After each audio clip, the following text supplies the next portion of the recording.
dikemukakan oleh Yang Berhormat sebentar tadi hendaklah disetujukan. Ahli-ahli yang bersetuju kata bersetuju, yang tidak kata tidak. Lebih suara bersetuju, usul disetujukan. Pertanyaan bagi jawab lisan. Dipersilakan Yang Berhormat Senator Dr. Linggas Warren. Terima kasih Datuk Seri Yang Di-Pertua. Soalan saya nombor 1. Datuk Yang Di-Pertua, berkuat kuasa November 2025, kerajaan telah melaksanakan penambahbaikan serta memperkenalkan skim kelayakan berperingkat Budi 95 yang diaktifkan pada pertengahan setiap bulan. Jarak perjalanan perkhidmatan e-hailing dengan izin yang direkodkan dalam sistem syarikat pengendali e-hailing bagi bulan terdahulu menjadi penentu kepada siling kelayakan seperti berikut. Pertama, jarak perjalanan e-hailing tidak melebihi 2,000 km pada bulan sebelumnya akan kekal menerima kelayakan asas sebanyak 300 liter. Kedua, jarak perjalanan e-hailing antara 2,000 ke 5,000 km pada bulan sebelumnya layak menerima tambahan budi sebanyak 300 liter, menjadikan kelayakan budi kumpulan ini berjumlah 600 liter termasuklah kelayakan asas. Dan yang ketiga, jarak perjalanan e-hailing 5,000 km ke atas pada bulan sebelumnya layak menerima tambahan budi sebanyak 500 liter, menjadikan kelayakan budi kumpulan ini berjumlah 800 liter termasuk kelayakan asas. Pelaksanaan syarat kelayakan bagi pemandu perkhidmatan e-hailing telah diperkemas dan ditambah baik secara berfasa selaras dengan maklum balas yang diterima oleh kerajaan. Status kelayakan tidak ditentukan berdasarkan status separuh atau sepenuh masa, tetapi berdasarkan corak penggunaan sebenar khidmat e-hailing yang direkodkan dalam sistem pengendali e-hailing. Berdasarkan data bulan Disember 2025, dari keseluruhan sekitar 164,000 pemandu e-hailing yang diterima oleh e-hailing organisation, lebih 106,000 atau 65% pemandu layak menikmati siling budi 95 sekurang-kurangnya 600 liter sehingga 800 liter. Dalam hal ini, jarak perjalanan bulanan setiap pemandu e-hailing akan ditentukan berdasarkan penggabungan data perjalanan dari semua EHO dan pengasahan data tersebut yang dikendalikan oleh Agensi Pengangkutan Awam Darat (APAD) serta Lembaga Pelesenan Kenderaan Perdagangan LPKP di Sabah dan Sarawak. Hanya pemandu warga negara Malaysia yang mempunyai lesen memandu, lesen Passenger Service Vehicle PSV dengan izin dan permit e-hailing yang sah akan dipertimbangkan. Bagi mengelakkan keterisan subsidi kepada pemandu yang tidak aktif dan tak sah, EHO diwajibkan mengemukakan rekod perjalanan bulanan yang tepat, lengkap dan sahih pada awal setiap bulan kepada APAD dan LPKP. Pemandu yang tidak mencatatkan aktiviti perjalanan minimum berdasarkan jumlah jarak perjalanan yang ditetapkan pada bulan terdahulu secara automatik tidak akan menerima kelayakan tambahan. Tindakan penguatkuasaan boleh diambil ke atas pemandu ataupun EHO yang didapati mengemukakan maklumat palsu, meragukan atau bercanggah dengan rekod dalam sistem. Pendekatan berasaskan data perjalanan sebenar ini adalah secara langsung menutup ruang ketirisan kepada pemandu tidak aktif, pemandu sambilan yang minima atau akaun yang disalahgunakan. Di samping memastikan subsidi hanya disalurkan kepada pemandu yang benar-benar bergantung kepada e-hailing sebagai sumber pendapatan utama.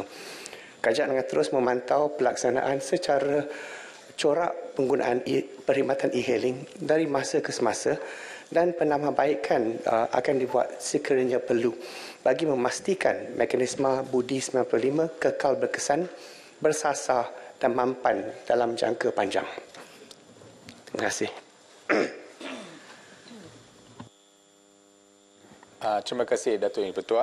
Sejauh manakah keberkesanan kuota 600 liter ini di dalam menggalakkan peralihan pemandu ke kenderaan elektrik atau hybrid? Adakah kerajaan akan memberikan rebate tunai sebagai alternatif subsidi kepada pemandu yang memilih kenderaan mesra alam sebagai galakan jangka masa panjang? Terima kasih.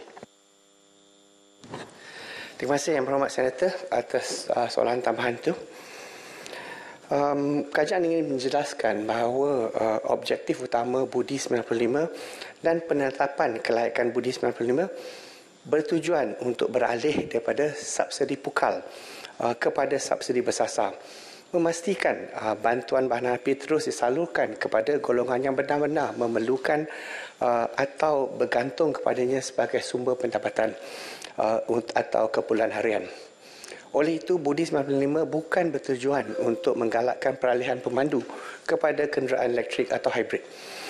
Keberkesanan pelaksanaan Budi 95 juga dinilai berdasarkan keupayaan mengurangkan ketirisan, melindungi kumpulan sasar di samping mengekalkan kestabilan pelaksanaan dari segi pengalaman pengguna memanfaatkan subsidi Budi 95. Berdasar peralihan kepada kenderaan EV dan hibrid pula ditangani melalui rangka kerja dan inisiatif berasingan, termasuk pembangunan infrastruktur pencasan serta dasar industri otomotif negara.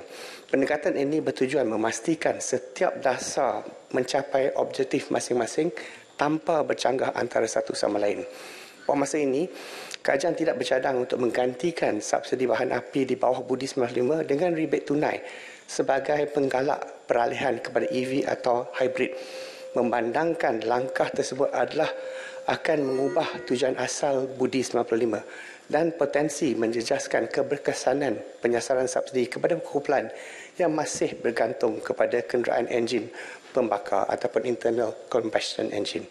Sekian, terima kasih.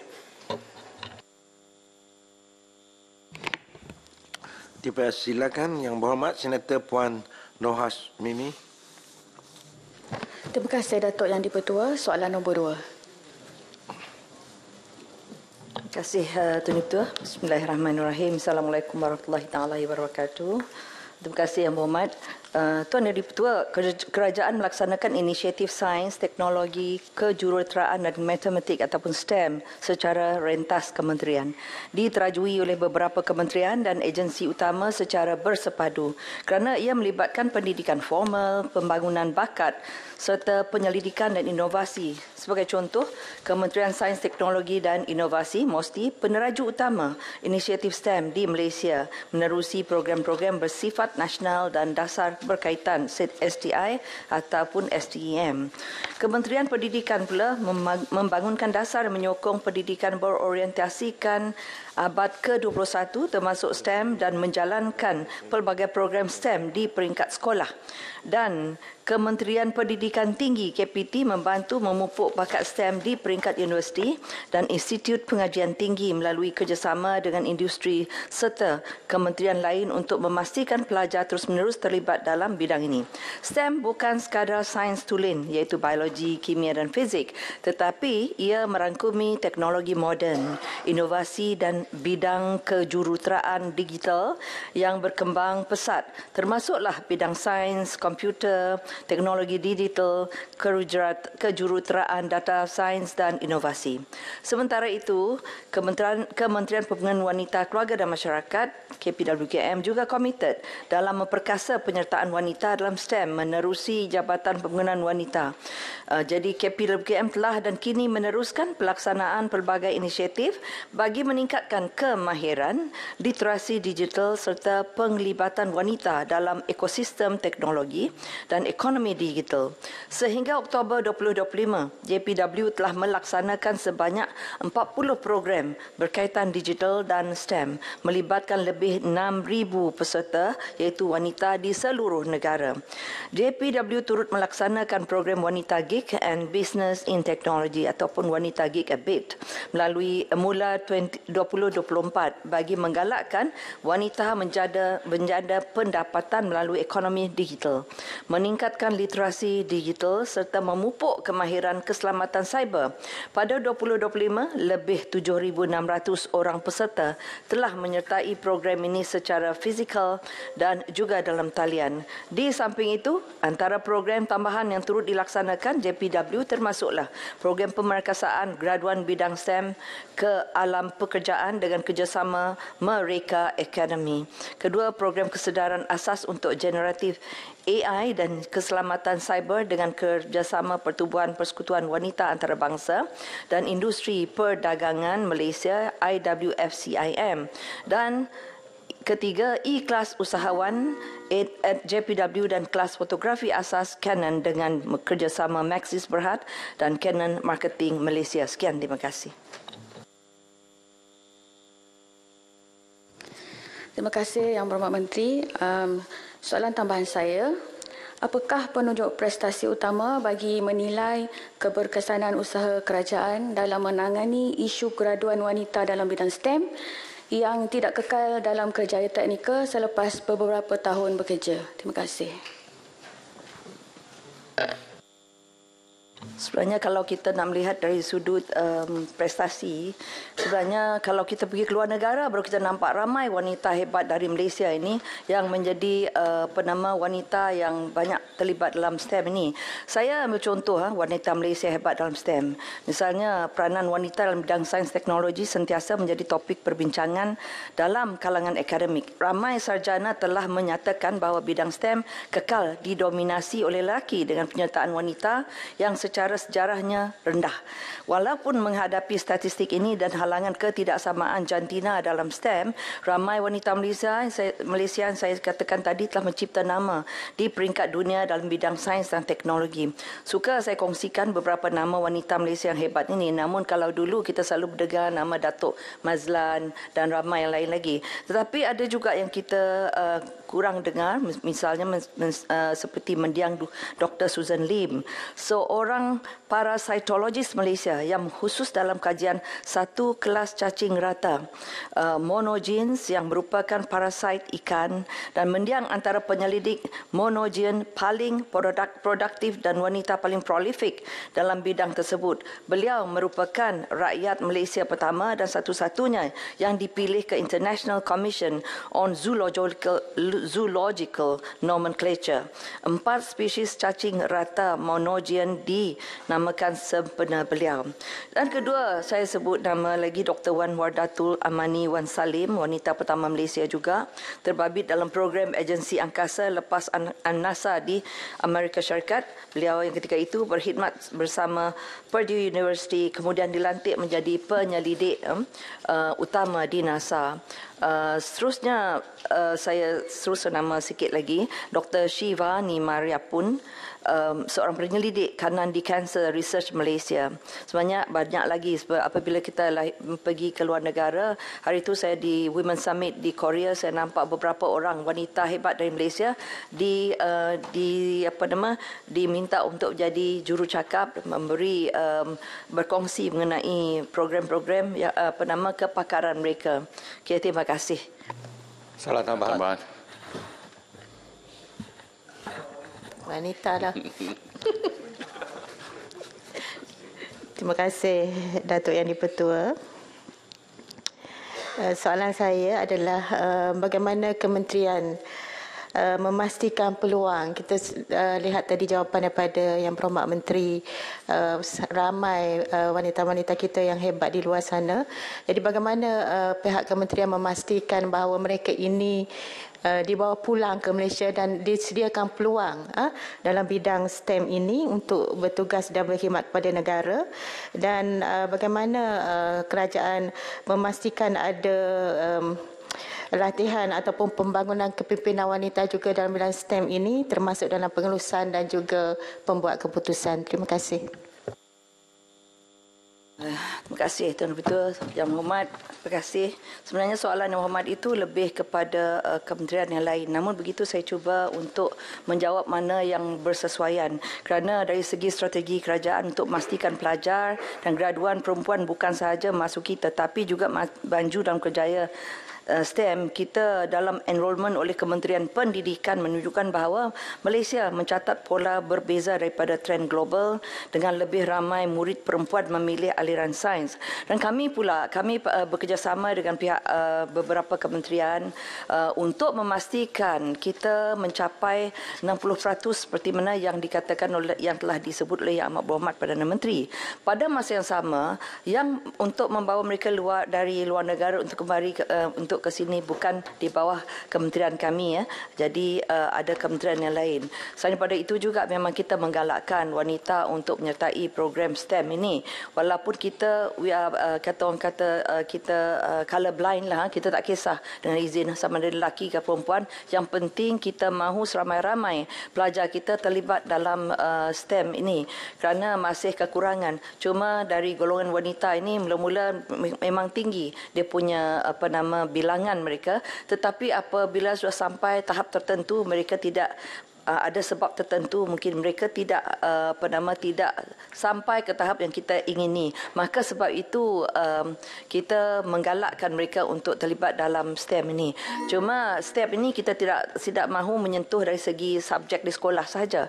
Sebab ada di kalangan mereka yang terlibat dalam aktiviti-aktiviti macam robotika, itu yang menjadi salah satu daripada cara. Malah wanita ni makin sehari makin banyak juga yang menceburkan diri dalam bidang ini melalui program-program online yang mereka suka. Jadi sebab itu ianya agak dinamik lah kalau di segi jurusan STEM ini. Jadi ada question tadi kebanyakan yang lebih kepada kementerian yang lain, Yang Berhormat, ya. Jadi itu yang saya mampu saya jawab untuk kementerian kami yang mana kami juga sentiasa menggalakkan, ya. Terima kasih. Soalan tambahan. Ya, pilih yang Menteri. Kita tak mau discrimination terhadap lelaki. Satu daripada lelaki soalan tambahan. Okey, terima kasih Datuk Yang Dipertua. Yang Berhormat Menteri ada menerangkan berkenaan banyak program dan penyertaan wanita yang telah dilaksanakan oleh kementerian. Soalan tambahan saya adalah apakah peranan kerajaan dalam memastikan wanita terlibat bukan saja sebagai pengguna tetapi juga sebagai pembuat keputusan dalam AI dan inovasi. Terima kasih. Terima kasih. AI is the inting, Tuan Dipertua. Terima kasih Yang Berhormat. Jadi Tuan Dipertua, peluang dan risiko era AI ini semakin jelas dan kerajaan perlu memastikan wanita tidak ketinggalan. Malah diberi peluang untuk memimpin transformasi ini. Dasar Wanita Negara dan Pelan Tindakan 2025 hingga 2030 yang dilancarkan Mac 2025 mencerminkan komitmen kerajaan terhadap matlamat tersebut dengan sasaran yang jelas merangkumi ekonomi, kepimpinan, keselamatan dan kesejahteraan. Dasar ini meletakkan STEM dan keterangkuman digital sebagai teras agenda nasional. Kerajaan perlu mengambil langkah bagi memperluas penyertaan wanita dalam bidang STEM melalui pemadanan pekerjaan dan program kebimbingan untuk graduan, program peningkatan kemahiran semula ataupun reskilling dengan izin, serta usaha khusus untuk meningkatkan penyertaan wanita dalam sektor strategik. Namun akses semata-mata tidak mencukupi, ya. Kerajaan juga memberi tumpuan kepada pengekalan, peningkatan kerjaya dan kepimpinan melalui inisiatif seperti Women Gig at Bait yang saya sebutkan sebentar tadi. Kita membekalkan wanita dan kemahiran digital, kesedaran keselamatan dalam talian dan peralatan untuk perniagaan. Sementara itu, program kemahiran penjanaan pendapatan ataupun kirana membantu wanita, terutamanya dari kumpulan rentan memasuki ekonomi kitaran selaras dengan matlamat kemampanan dan penjanaan pendapatan. Selain itu, kerajaan telah mewujudkan peranan Ketua Pegawai Digital ataupun CDO di setiap kementerian. CDO yang terdiri daripada pegawai kanan seperti timbalan Ketua Pengarah. CDO memainkan peranan penting dalam menyelaras dasar, mempromosikan budaya berasaskan data dan mengurus pelaksanaan projek digital. CDO juga berperanan dalam melaksanakan transformasi digital secara bersepadu sejajar dengan matlamat nasional, termasuklah strategi 4IR dan My Digital, serta mengekalkan infrastruktur digital yang selamat, tahan lasak dan mematuhi peraturan tadbir urus. Sekian, terima kasih. Yang berhormat Senator Tuan Muhammad Hasbi. Assalamualaikum. Terima kasih Datuk Yang di-Pertua. Soalan saya nombor 3. Terima kasih Yang Berhormat Senator atas soalan tersebut. Datuk Yang di-Pertua, program sumbangan asas rahmah ataupun SARA merupakan bantuan yang diberikan secara tanpa tunai dalam bentuk kredit melalui penggunaan kad pengenalan MyCard yang boleh digunakan di kedai-kedai terpilih yang berdaftar sebagai rakan niaga SARA bagi membeli barangan keperluan asas. Pendekatan ini membolehkan kerajaan memantau pelaksanaan dan memastikan bantuan benar-benar dimanfaatkan bagi tujuan dinyatakan dan seterusnya memanfaatkan golongan sasar yang ditetapkan. Kapasiti sistem pembayaran SARA telah melalui penambahbaikan ketara untuk menangani lonjakan transaksi susulan pelaksanaan perhargaan SARA dan bantuan SARA bulanan penerima sumbangan tunai rahmah. Berdasarkan prestasi semasa pelaksanaan SARA, transaksi seminit adalah 7,000 berbanding 2,700 transaksi seminit sebelum itu dan akan mencecah 10,000 transaksi seminit selepas penambahbaikan ke atas sistem pada akhir tahun ini. Pada ketika ini, purata transaksi seminit adalah 1,000 mengambil kira kestabilan sistem dan pembelian yang dibuat oleh penerima. Bagi isu penyalahgunaan MyCard pula, ingin dikongsikan bahawa memegang dan menggunakan MyCard orang lain merupakan kesalahan menurut Akta Pendaftaran Negara 1959 dan Peraturan Pendaftaran Negara 1990. Sekiranya terdapat kehilangan MyCard, adalah disarankan laporan dan aduan rasmi dibuat kepada pihak polis di Raja Malaysia dan proses penggantian MyCard dibuat segera dengan pihak Jabatan Pendaftaran Negara. Kementerian Kewangan bersama JPN sentiasa mengenaskeminikan senarai penerima layak dari semasa ke semasa dalam memastikan MyCard penerima yang digunakan adalah tepat dan terkini berdasarkan versi MyCard yang dibekalkan oleh JPN. Dalam masa yang sama, adalah diingatkan kepada semua rakyat Malaysia agar menjaga keselamatan MyCard masing-masing agar tidak berlaku isu yang dibangkitkan. Mengikut data semasa, hampir 5.6 juta SARA bulanan di bawah sumbangan tunai rahmah direkodkan dengan jumlah kelaikan SARA untuk setahun sebanyak 5 bilion ringgit. Sehingga 17 Disember 2025, hampir 5.6 juta penerima SARA telah menggunakan MyCard mereka untuk membeli barangan asas di premis berdaftar. Ini mencerminkan kadar penggunaan sebanyak 99% secara keseluruhan dengan nilai perbelanjaan sebanyak 4.59 bilion ringgit.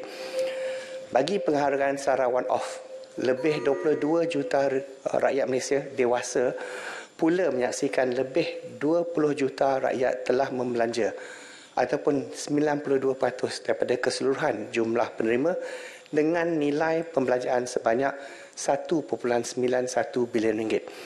Kerajaan komited dan sentiasa memantau situasi semasa dalam memastikan program bantuan kerajaan terus disalurkan kepada golongan yang memerlukan dalam menghadapi cabaran kos sara hidup. Sekian, terima kasih. Terima kasih Datuk Yang di-Pertua. Soalan saya ialah apakah kesan pelaksanaan SARA ini kepada rakyat terbanyak termasuk kepada peruncit ataupun pemilik kedai runcit yang mereka dakwa kedai mereka itu susah untuk dilibatkan mungkin kerana kemudahan dan sebagainya. Dan adakah baki yang berhormat sebut tadi sama ada SARA ataupun MySARA tadi yang belum ditebus itu boleh dibawa ke tahun hadapan. Terima kasih. Terima kasih Yang Berhormat Senator atas soalan tambahan tersebut.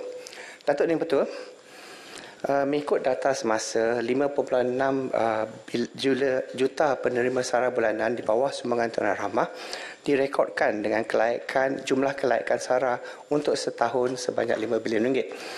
Sehingga 17 Disember, hampir 5.6 juta juga penerima SARA telah menggunakan MyCard mereka untuk membeli barangan asas di premis berdaftar yang mencerminkan 99% penggunaan dengan perbelanjaan 4.59 bilion ringgit. Bagi perhargaan SARA seperti saya katakan tadi, yang layak 22 juta dan penggunaannya telah sampai 20 juta ataupun 92% daripada semua. Bila kita tengok dari segi penggunaan di negeri-negeri, penggunaannya telah mencapai 99% seperti tadi, dan untuk negeri Perlis, Perak, Kelantan, Terengganu, Kedah, Pahang dan Wilayah Persekutuan Labuan, dia dekat purata 100%. Jadi kita tak melihat ada cabaran untuk menggunakan SARA. Untuk perbelanjaan bulanan perhargaan SARA, ia tidak boleh dibawa ke tahun hadapan.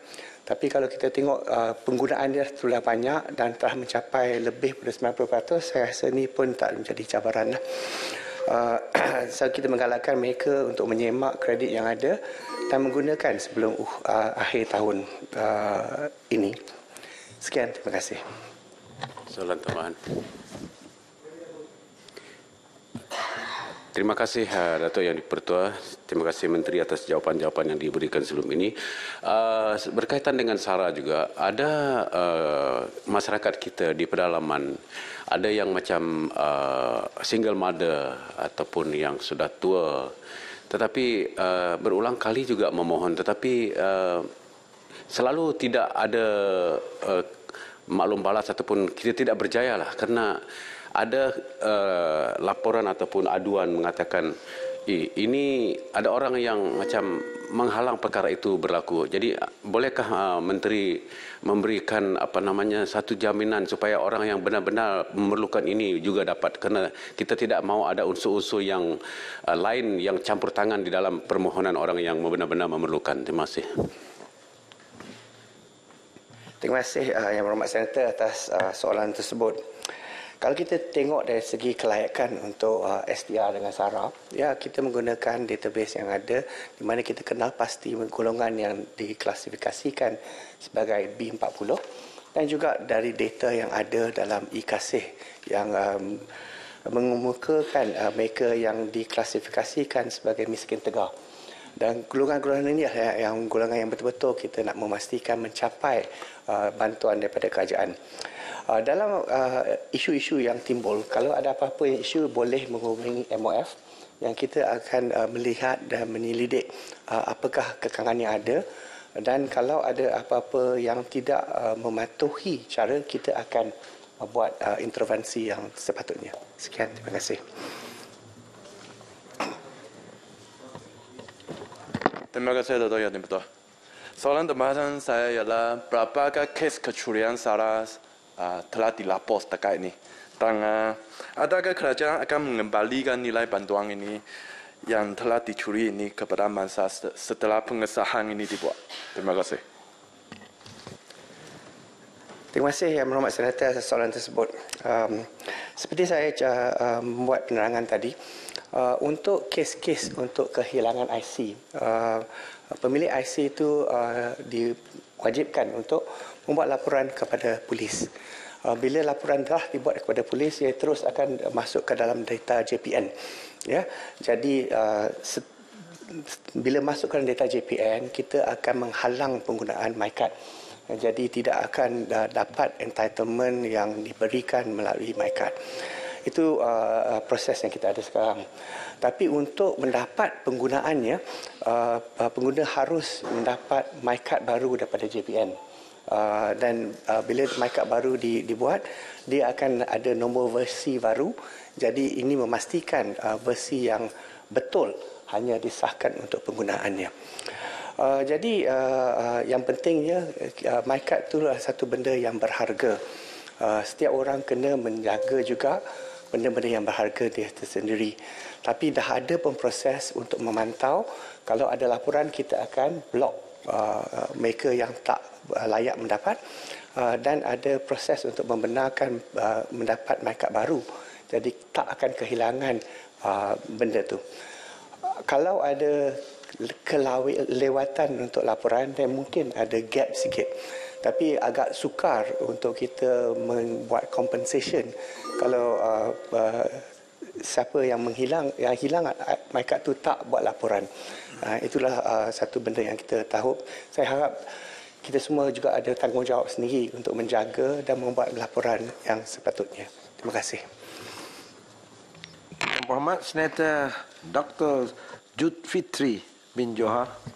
Assalamualaikum, salam sejahtera. Datuk Yang di-Pertua, soalan saya nombor 4. Terima kasih, Datuk Speaker.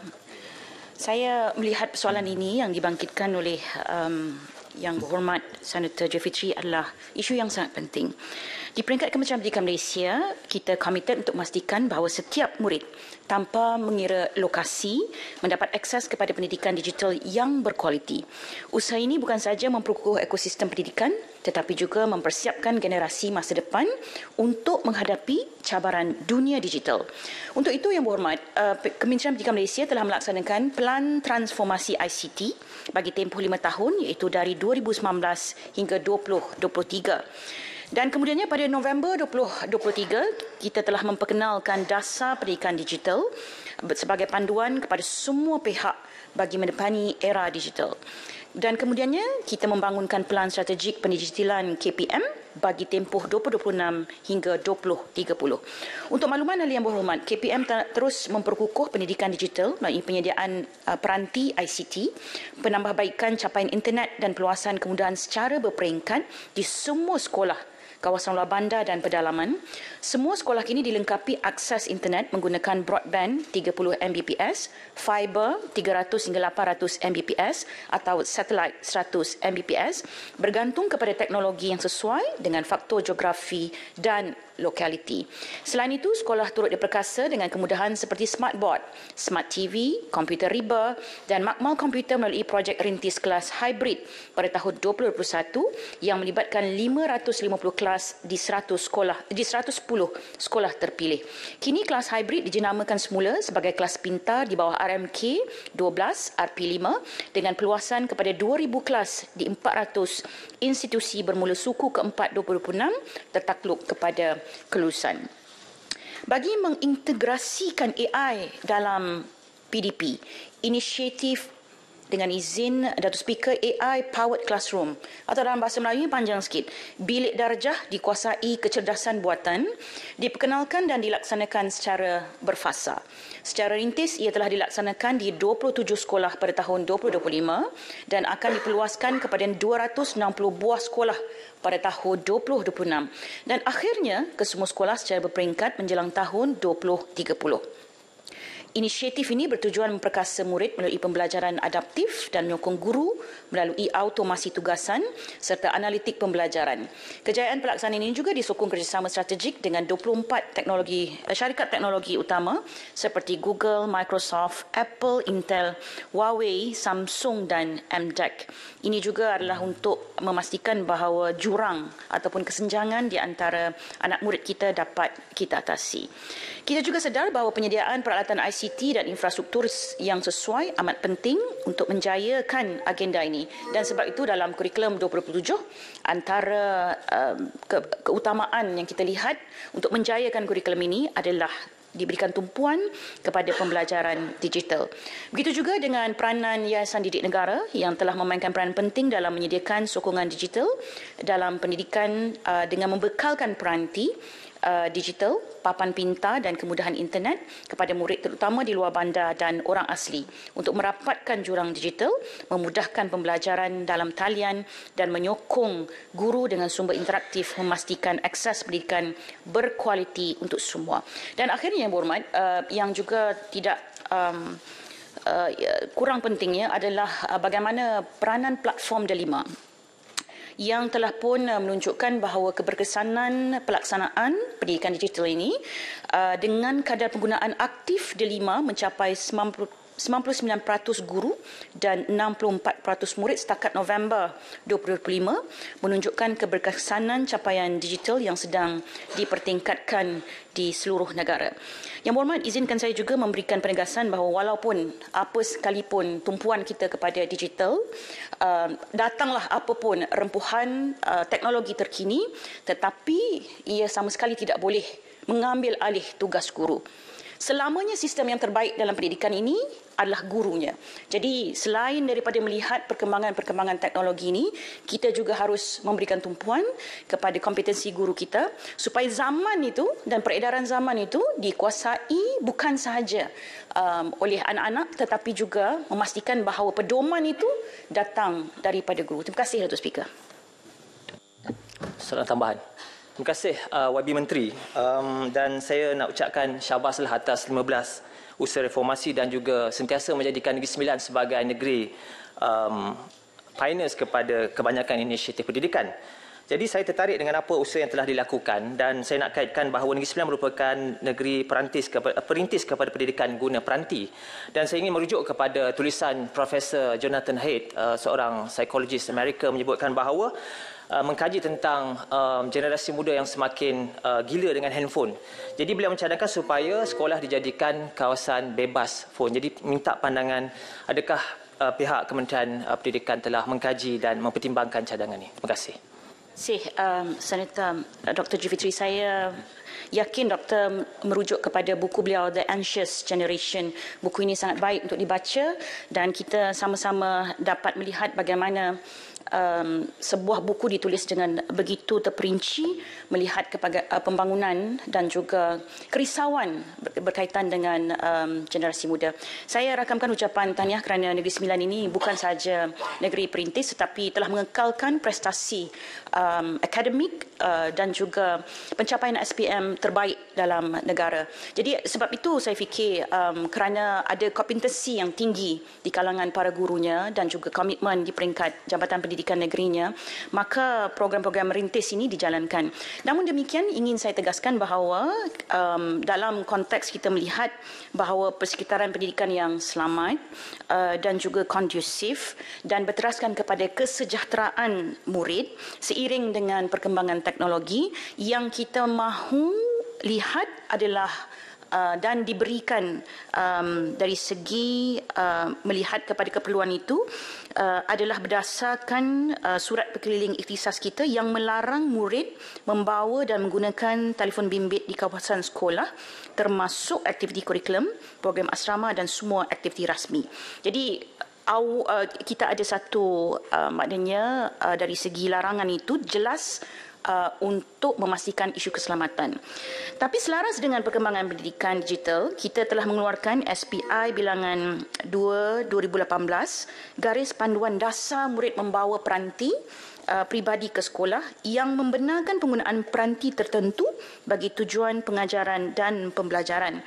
Jadi dalam garis panduan ini telah pun dinyatakan tentang syarat-syarat penggunaan, prosedur kawal selia dan tanggungjawab murid, guru dan pentadbir bagi mencegah penyalahgunaan seperti akses kandungan tidak wajar, ketagihan skrin dan permainan dalam talian yang berlebihan. Dalam masa yang sama, Datuk Speaker, kita juga menjalankan banyak program-program intervensi dan kesedaran termasuk bersama dengan MCMC dan juga Suruhanjaya Komunikasi dan Multimedia Malaysia, begitu juga dengan PDRM untuk memastikan bahawa penggunaan ini benar-benar dapat kita tangani dalam konteks keperluannya. Dalam masa yang sama, membenarkan ia dengan syarat-syarat tertentu kerana keperluan semasa dan keperluan zaman, tetapi mesti mematuhi soal-soal integriti dan hasrat kita, Datuk Speaker, melihat bahawa pendidikan ini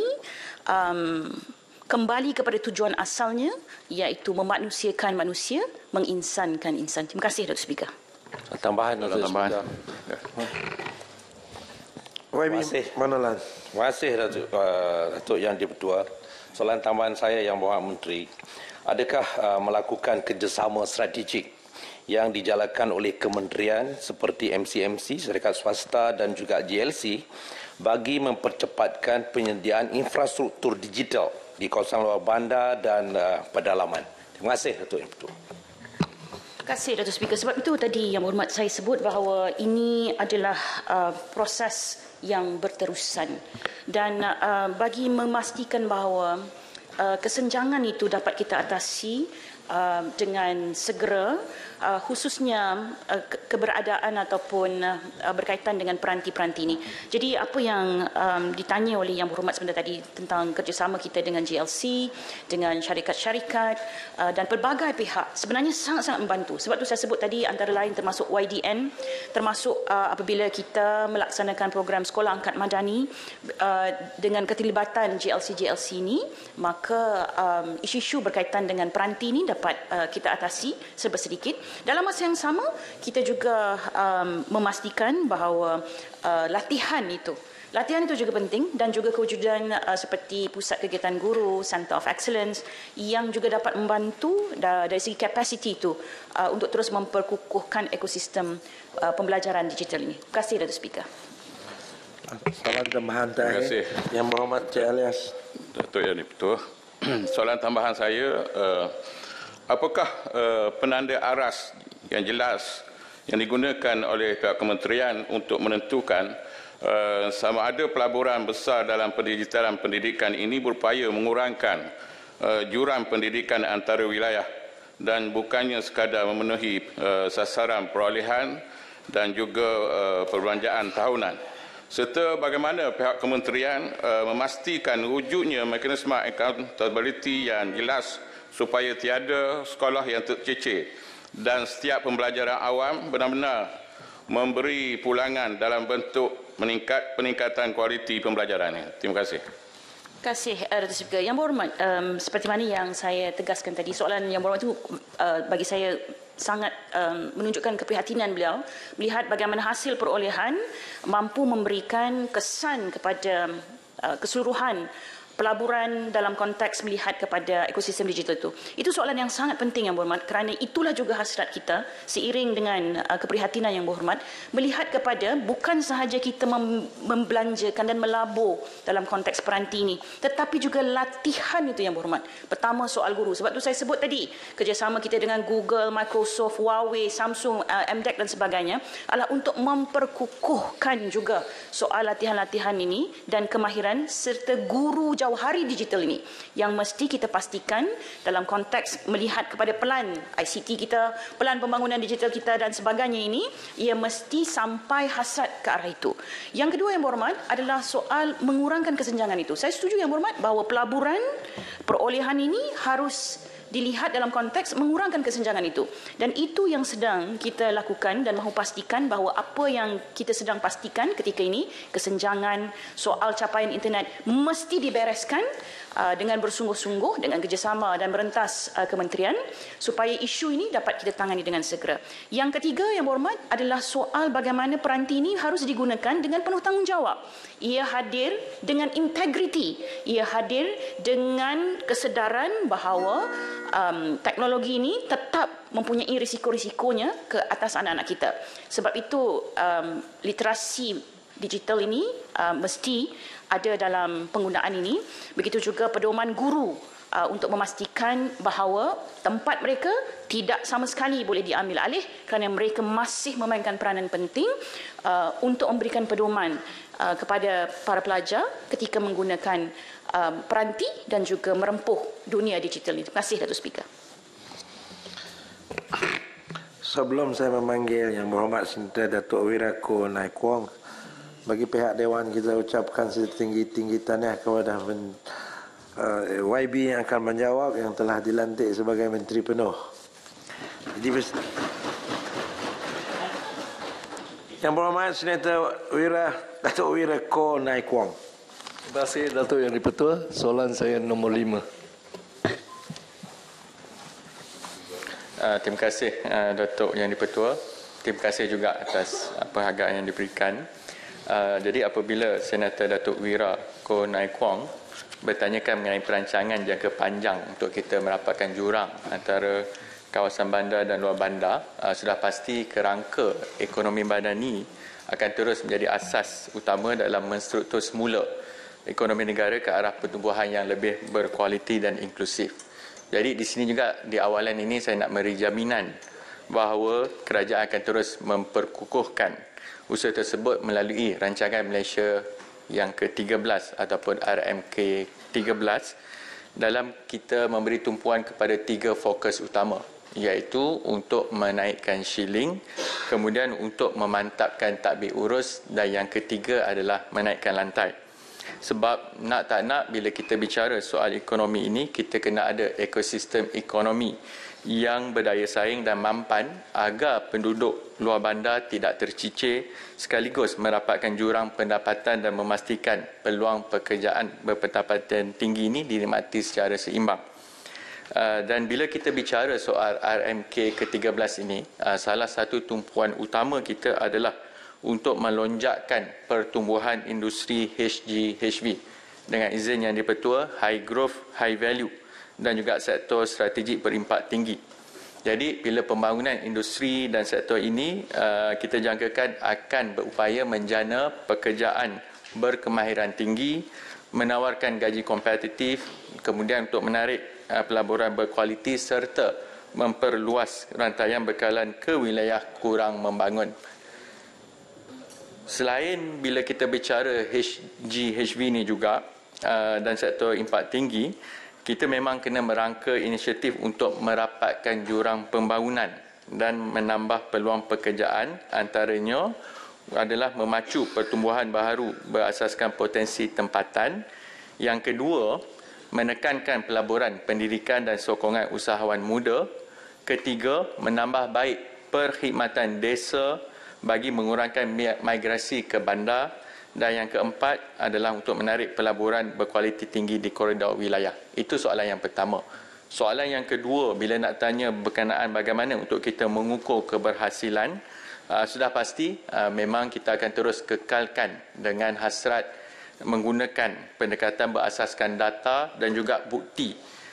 Cuma set indikator ini seperti mana lazimnya tidak hanya boleh bergantung kepada satu indikator. Jadi antara indikator yang kita akan menjadi rujukan sudah pasti KDNK, Keluaran Dalam Negeri Kasar, bukan hanya peringkat persatuan tetapi juga di peringkat negeri. Kemudian dalam soal pelaburan yang kita berjaya tarik masuk ke luar bandar, serta perubahan dalam pendapatan isi rumah dan juga jurang pendapatan antara kawasan bandar dan luar bandar. Jadi melalui penilaian ini, ia akan membolehkan kerajaan menilai sama ada kita soal penyertaan tenaga buruh, penciptaan peluang pekerjaan baru, peningkatan gaji, serta kadar penglibatan dalam program peningkatan kemahiran, teknikal dan juga vocational. Akhir sekali, Datuk Yang di-Pertua, berdasarkan indikator-indikator ini, ia akan memberikan panduan kepada kerajaan untuk menilai keberkesanan dasar dan juga inisiatif pembangunan, termasuk kesannya terhadap pengurangan jurang pembangunan serta peningkatan taraf hidup penduduk. Jadi untuk awalan itulah jawapan saya. Terima kasih Datuk Yang di-Pertua. Soalan tambah Datuk Yang di-Pertua. Terima kasih Datuk Yang di-Pertua. Terima kasih juga diucapkan kepada Yang Berhormat Menteri atas jawapan yang begitu jelas tadi. Soalan tambahan saya adalah, bolehkah kementerian menjelaskan inisiatif strategik yang dirancang serta dilaksanakan di bawah RMK 13 untuk memperkukuh pembangunan infrastruktur dan menutup jurang pembangunan antara kawasan bandar dan luar bandar? Terima kasih. Terima kasih YB Senator Datuk Wira. Bila kita bicara bagaimana untuk kita tutup jurang pembangunan, antara pembangunan infrastruktur yang kita kena lihat dengan lebih seimbang adalah soal pengukuhan jaringan logistik, mobiliti rakyat dan juga akses utility. Jadi kalau sebagai contoh yang sedang berlaku ataupun kalau kita boleh lihat ketika ini adalah soal penyambungan lebuh raya dan juga contohnya laluan rel Pantai Timur ECRL, manakala kalau di Sabah dan Sarawak kita ada Pen Borneo. Jadi itu antara hasrat dari segi the thinking behind of the economy, kenapa kita tekankan projek-projek berkenaan.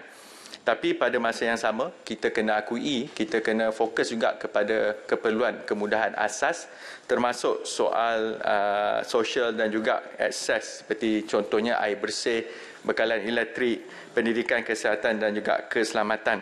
Sebab untuk memastikan populasi itu kekal, sudah pasti kita kena rapatkan jurang perkhidmatan itu supaya mereka juga selesa untuk berada di kawasan tersebut. Jadi sehubungan dengan itu, dari segi perancangan untuk tahun 2026, memang kerajaan telah pun memperuntukkan 20 bilion ringgit kepada DE Asas, iaitu untuk perbelanjaan pembangunan kepada negeri-negeri yang kurang membangun, iaitu peningkatan sebanyak 5% berbanding dengan tahun 2025. Dan bila saya sebut tadi soal kemudahan asas, ada 242 projek bekalan air luar bandar dan juga 32 projek bekalan elektrik luar bandar, yang mana ini tujuannya adalah untuk meningkatkan kualiti hidup rakyat di desa.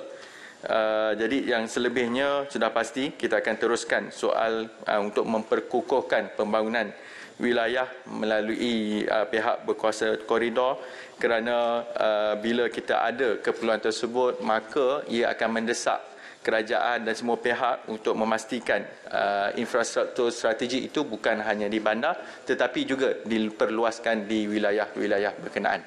Terima kasih Datuk Yang di-Pertua. Soalan tambahan. Ya. Terima kasih Datuk Yang di-Pertua. Terlalu saya mengucapkan setinggi tahniah kepada Yang Berhormat Menteri di atas pelantikan sebagai Menteri Ekonomi.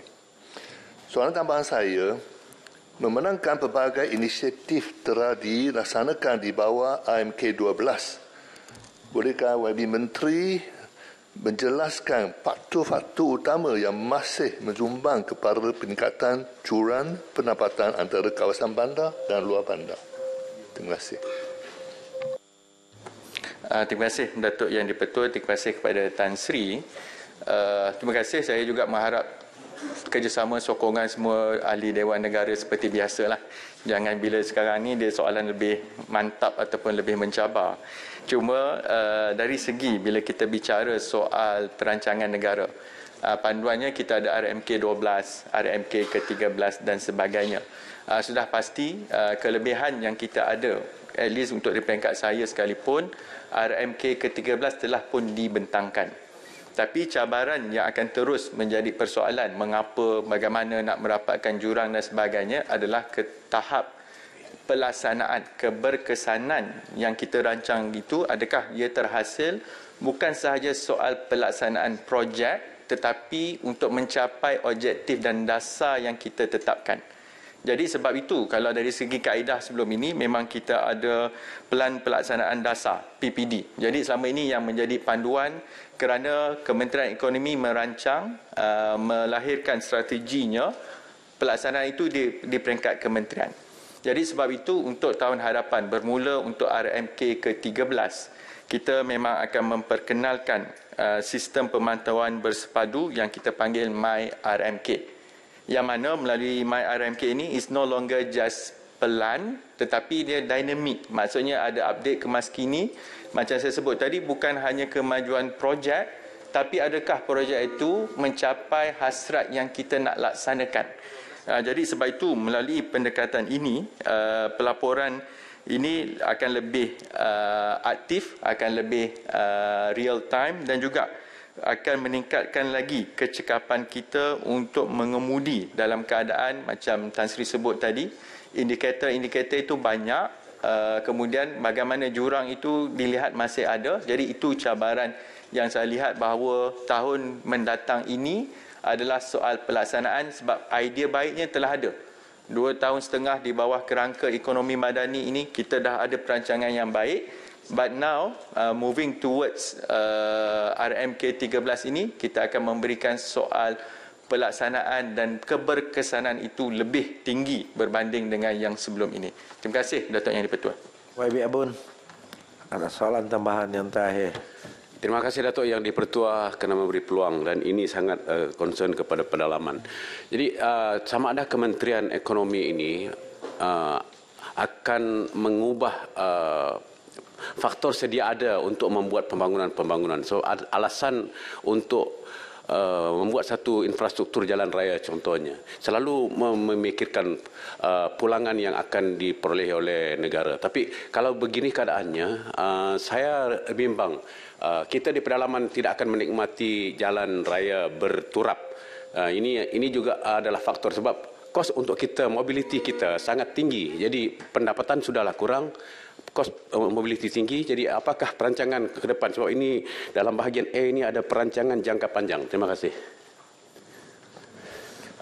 Terima kasih Datuk Yang di-Pertua, terima kasih kepada Senator Abun. Hari kedua dia terus tanya perancangan yang jauh. Tapi bagi saya ini hasrat yang cuba disampaikan, terutamanya mereka dekat daripada kawasan pedalaman dan sebagainya. Sudah pasti kalau bila kita bicarakan soal bagaimana kita menyusun agihan peruntukan, kalau jawapan lazim yang diberikan memang kita kena tengok keutamaan, termasuk keutamaan negeri dan sebagainya.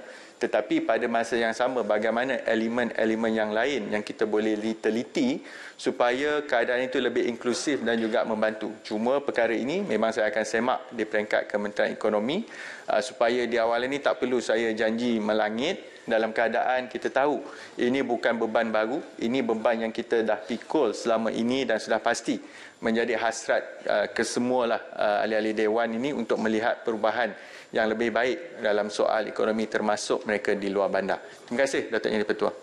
Yang berhormat Senator Puan Tiu Wei Keng. Terima kasih Datuk Yang di-Pertua. Soalan yang ke-6. Terima kasih Datuk Yang di-Pertua, dan soalan yang disampaikan oleh Puan Tiu Wei Keng.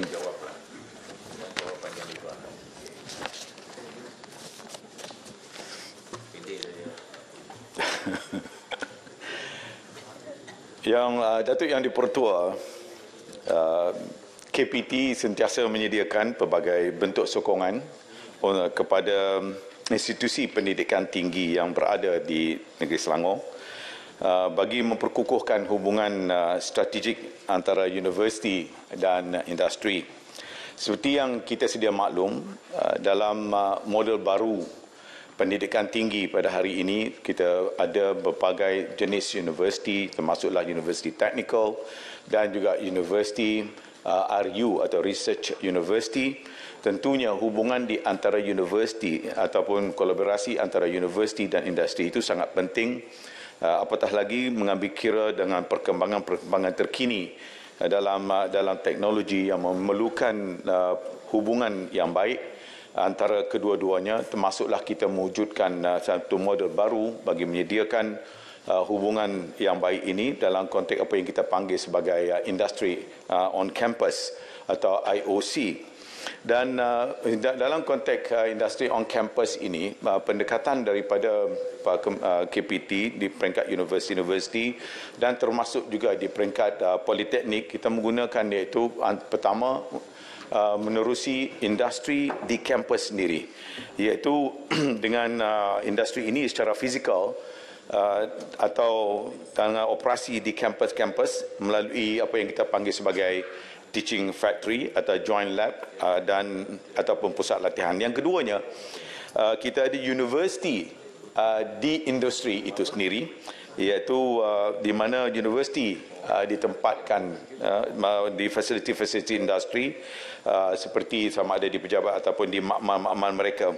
Jadi ini merupakan dua pendekatan yang kita lakukan bagi mewujudkan hubungan yang kita sebutkan sebagai transactional relationship, bagi memastikan supaya teknologi-teknologi baru yang ada di peringkat industri itu dapat digunakan, manakala dalam masa yang sama di peringkat pembentukan kurikula di universiti itu dapat kita wujudkan selaras dengan realiti yang ada di hadapan kita.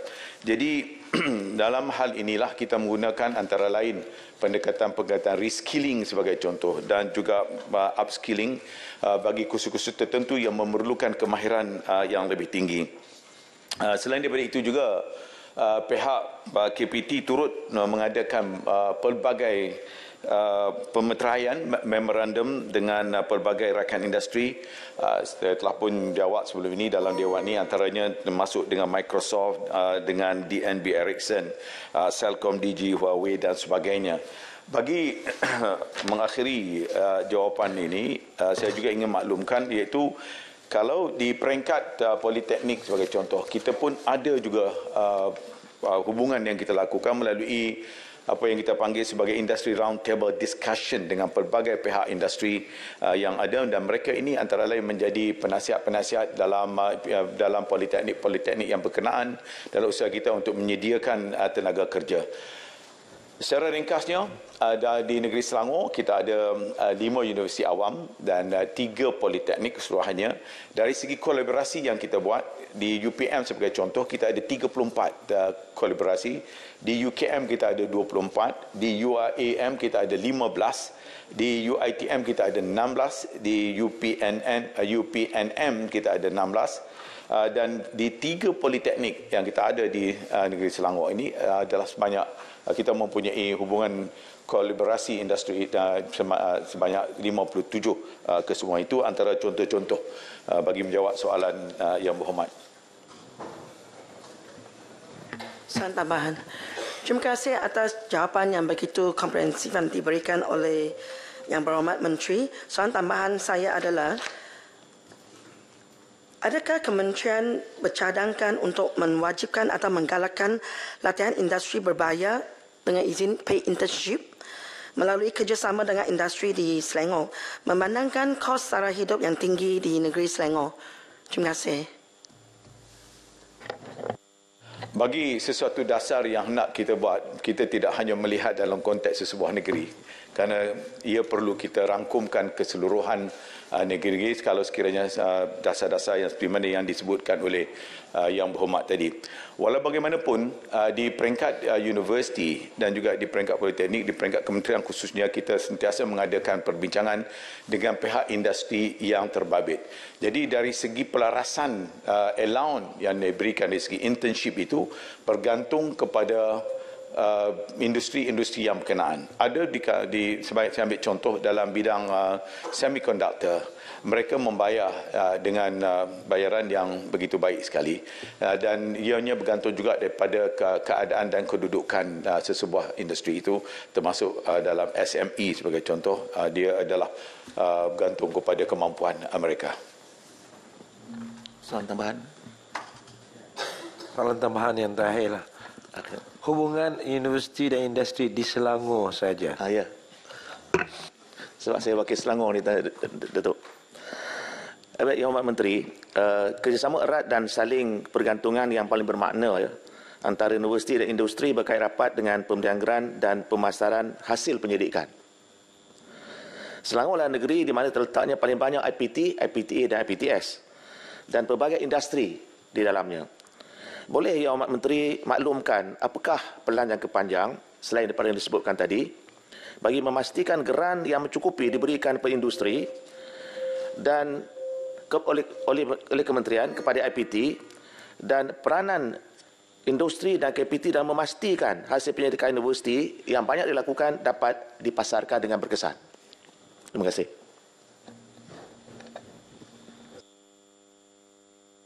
Bahan daripada mantan Naib Chancellor UNICEF Selangor.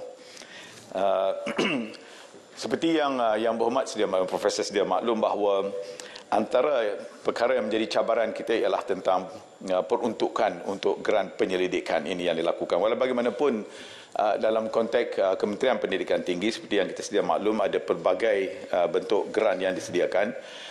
Sebagai contoh dalam konteks MyLab, grant MyLab yang kita sediakan bagi merupakan grant padanan di antara institusi dengan industri yang berkenaan.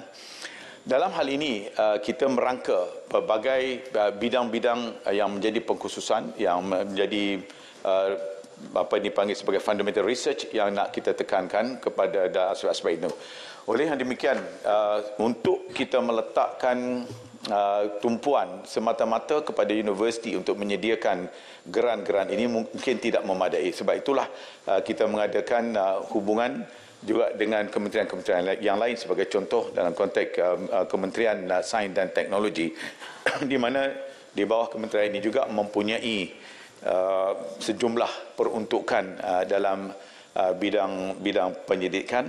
Jadi kita telah pun mengadakan beberapa usaha-sama bagi memastikan supaya geran-geran penyidikan bersama dengan industri-industri itu dapat dilakukan. Saya ambil contoh dalam konteks di Negeri Selangor saja dengan dalam UiTM. UiTM telah pun kita dapat sebanyak 28 projek, dan begitu juga dengan UPM ada 5 dan juga dengan UKM ada 4 projek-projek yang sedang dilakukan. Ini tidak mengambil kira projek-projek yang sebelum ini. Jadi kita harapkan dengan adanya beberapa pendekatan yang kita lakukan ini, kita akan dapat melakukan yang terbaik di sebalik keterbatasan. Saya mengakui ada sedikit kekurangan peruntukan pada tahun ini untuk bajet tahun hadapan dalam bidang pendidikan. Tapi walau bagaimanapun, seperti mana yang telah disebutkan oleh Yang Berhormat Perdana Menteri, supaya pendekatan the whole of government itu dapat dilakukan, itu bukan hanya kedudukan itu, peruntukan itu ada di dalam kementerian kita, tetapi juga ada di kementerian-kementerian yang lain yang boleh digunakan secara bersama. Jadi dalam arti kata yang lain, kita perlu bekerja sama-sama dan menyediakan cadangan-cadangan yang lebih bernas untuk kita kena pasti apakah bidang-bidang penyidikan yang hendak kita lakukan. Yang Berhormat Senator Tuan Amir bin Muhammad Ghazali.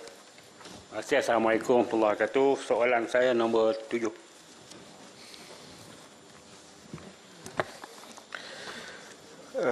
Datuk Ketua, Kementerian Komunikasi komited menjunjung kebebasan media sebagai teras demokrasi bagi negara dengan memastikan pelaporan yang adil, seimbang dan berasaskan fakta. Pada masa yang sama, aspek kebertanggungjawabban dan etika kewartawanan terus diperkukuh melalui kerangka dasar dan perundangan yang jelas, kerjasama strategik bersama Majlis Media Malaysia, serta penyediaan garis panduan dan latihan profesional buat para pengamal media.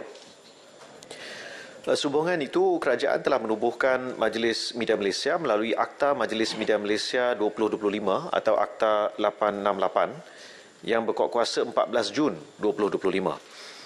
Majlis Media Malaysia berperanan membangunkan standard kewartawanan yang beretika dan bertanggungjawab, termasuk merangka tata kelakuan bagi pengamal media arus perdana dan media bebas bagi meningkatkan profesionalisme serta memartabatkan kebebasan media negara.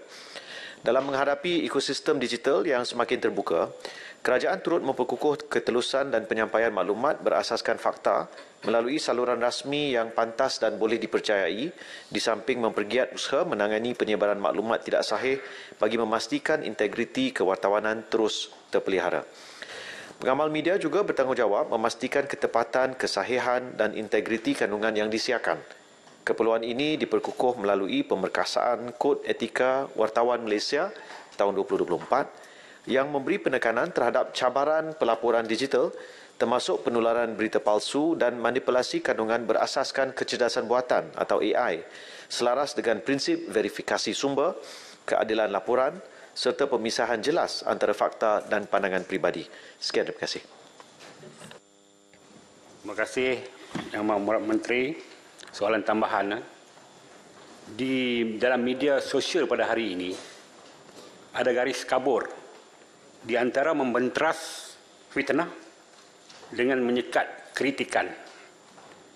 Bagaimanakah kementerian memastikan bahawa tindakan undang-undang tidak menjadi alasan untuk membungkam suara rakyat yang sekadar bertanya, menegur dan mempersoalkan dasar kerajaan? Dan apakah sasaran KPI kerajaan untuk memperbaiki kedudukan negara pada ranking kebebasan media Malaysia yang dikatakan turun dan juga mendapat kritikan antarabangsa yang meningkat? Sekian, terima kasih. Terima kasih Yang Berhormat Senator, Datuk Ketua. Rakyat Malaysia mempunyai hak untuk bersuara. Itu termaktub dalam Perlembagaan Perkara 10. Masa yang sama, kita tidak ada hak untuk menyebar fitnah atau mengadu domba sehingga merosakkan ketenteraman awam.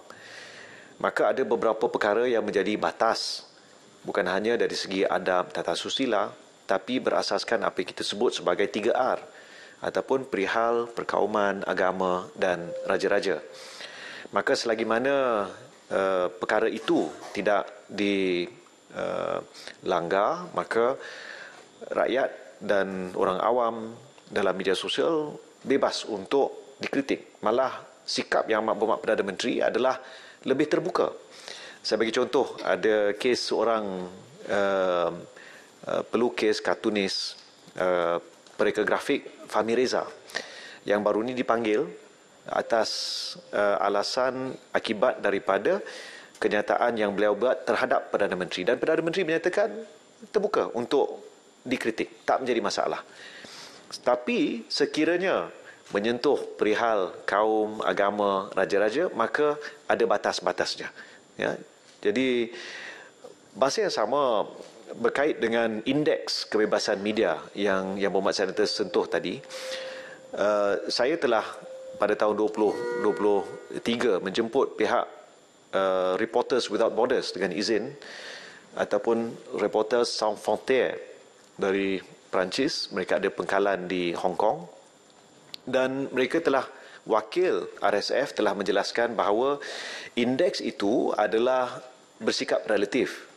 Walaupun sesebuah negara tidak melakukan apa-apa, tapi negara-negara lain menyaksikan beberapa penambahbaikan ataupun kedudukan mereka merosot, maka mungkin indeks kedudukan negara itu mungkin naik ataupun turun.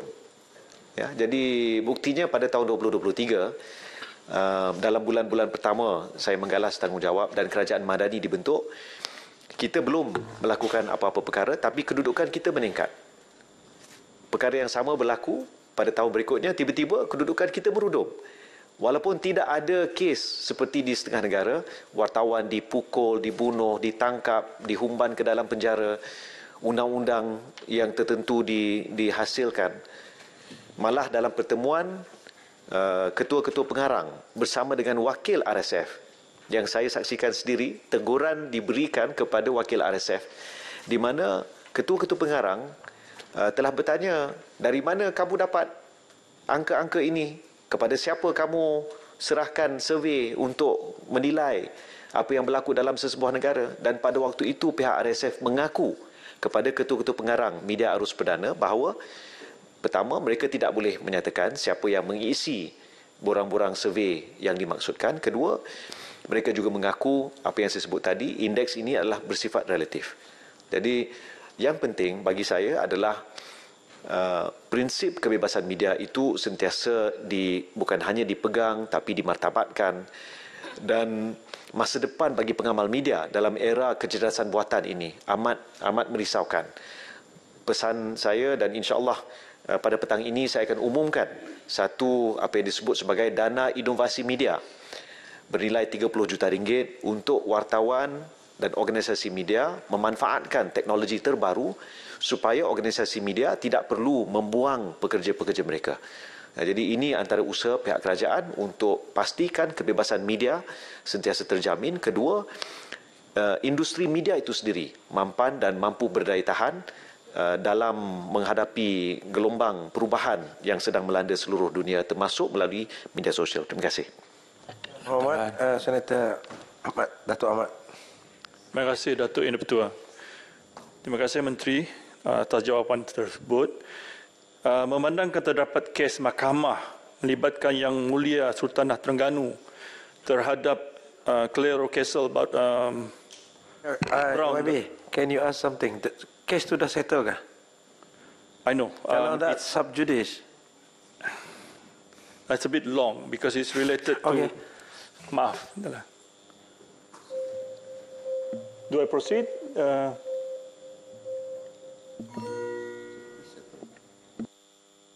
Sorry. Maaf. Claire O'Castle dari Portal Sarawak Report yang telah menimbulkan persoalan serius mengenai ketepatan dan kaedah pelaporan. Apakah pendirian kerajaan dalam memastikan bahawa kebebasan media, khususnya melibatkan portal luar negara, tidak disalahgunakan untuk menyebarkan laporan yang tidak berfakta atau mengelirukan, serta apakah mekanisme respon pantas kerajaan apabila laporan sedemikian menjejaskan reputasi institusi dan keharmonian negara? Terima kasih. Baik, terima kasih Yang Berhormat Senator Datuk Tua. Saya akan jawab dari segi dasar tanpa menyentuh kes tersebut kerana saya pun tidak pasti sama ada dia dah diselesaikan ataupun tidak. Tapi secara prinsipnya bagi pihak kerajaan kita tidak mengenakan kawal selia ke atas media atas talian, media dalam talian, ya, online media, sama ada dalam maupun luar negara. Jadi pada waktu ini tidak ada aspek kawal selia melalui pelesenan. Walau bagaimanapun terdapat undang-undang yang boleh diguna pakai sekiranya sesuatu kandungan itu telah dipercayai atau didapati atau didakwa menyalahgunakan rangkaian perkhidmatan telekomunikasi, iaitu Seksyen 233 Akta Komunikasi dan Multimedia Malaysia. Jadi ada beberapa perkara yang boleh diambil tindakan oleh Suruhanjaya Komunikasi dan Multimedia Malaysia atau MCMC terhadap mereka yang memuat naik kandungan yang dipercayai menyalahgunakan perkhidmatan rangkaian. Ya, jadi di situ ada mekanisme dan dalam mungkin mutakhir ini ada beberapa tindakan yang diambil. Contoh terhadap seorang penulis yang tidak berada dalam negara tapi berada di sebuah negara jiran atas sebab beberapa tomahan yang dibuat. Dalam kes yang Yang Berhormat Senator Datuk sebutkan tadi itu adalah sebelum kerajaan ini. Tapi sekarang pihak MCMC juga mempunyai beberapa keupayaan tambahan. Dan sebenarnya Akta Komunikasi dan Multimedia Malaysia juga mempunyai klausa extraterritoriality yang boleh digunakan pakai terhadap mana-mana pihak di seluruh dunia. Jadi sekiranya berdasarkan aduan umum, sekiranya sesuatu kandungan itu didapati menyalahi melanggar Seksyen 233, maka ia boleh diambil tindakan. Dan tindakan yang mungkin paling tegas yang boleh diambil selain daripada sekiranya dapat dikesan individu yang menyalahgunakan rangkaian itu, maka boleh dihadapkan ke mahkamah. Tapi boleh juga dikeluarkan arahan. Tapi jarang sekali berlaku, kecuali untuk beberapa website tertentu, maka boleh ditutup, ya, akses kepada website itu.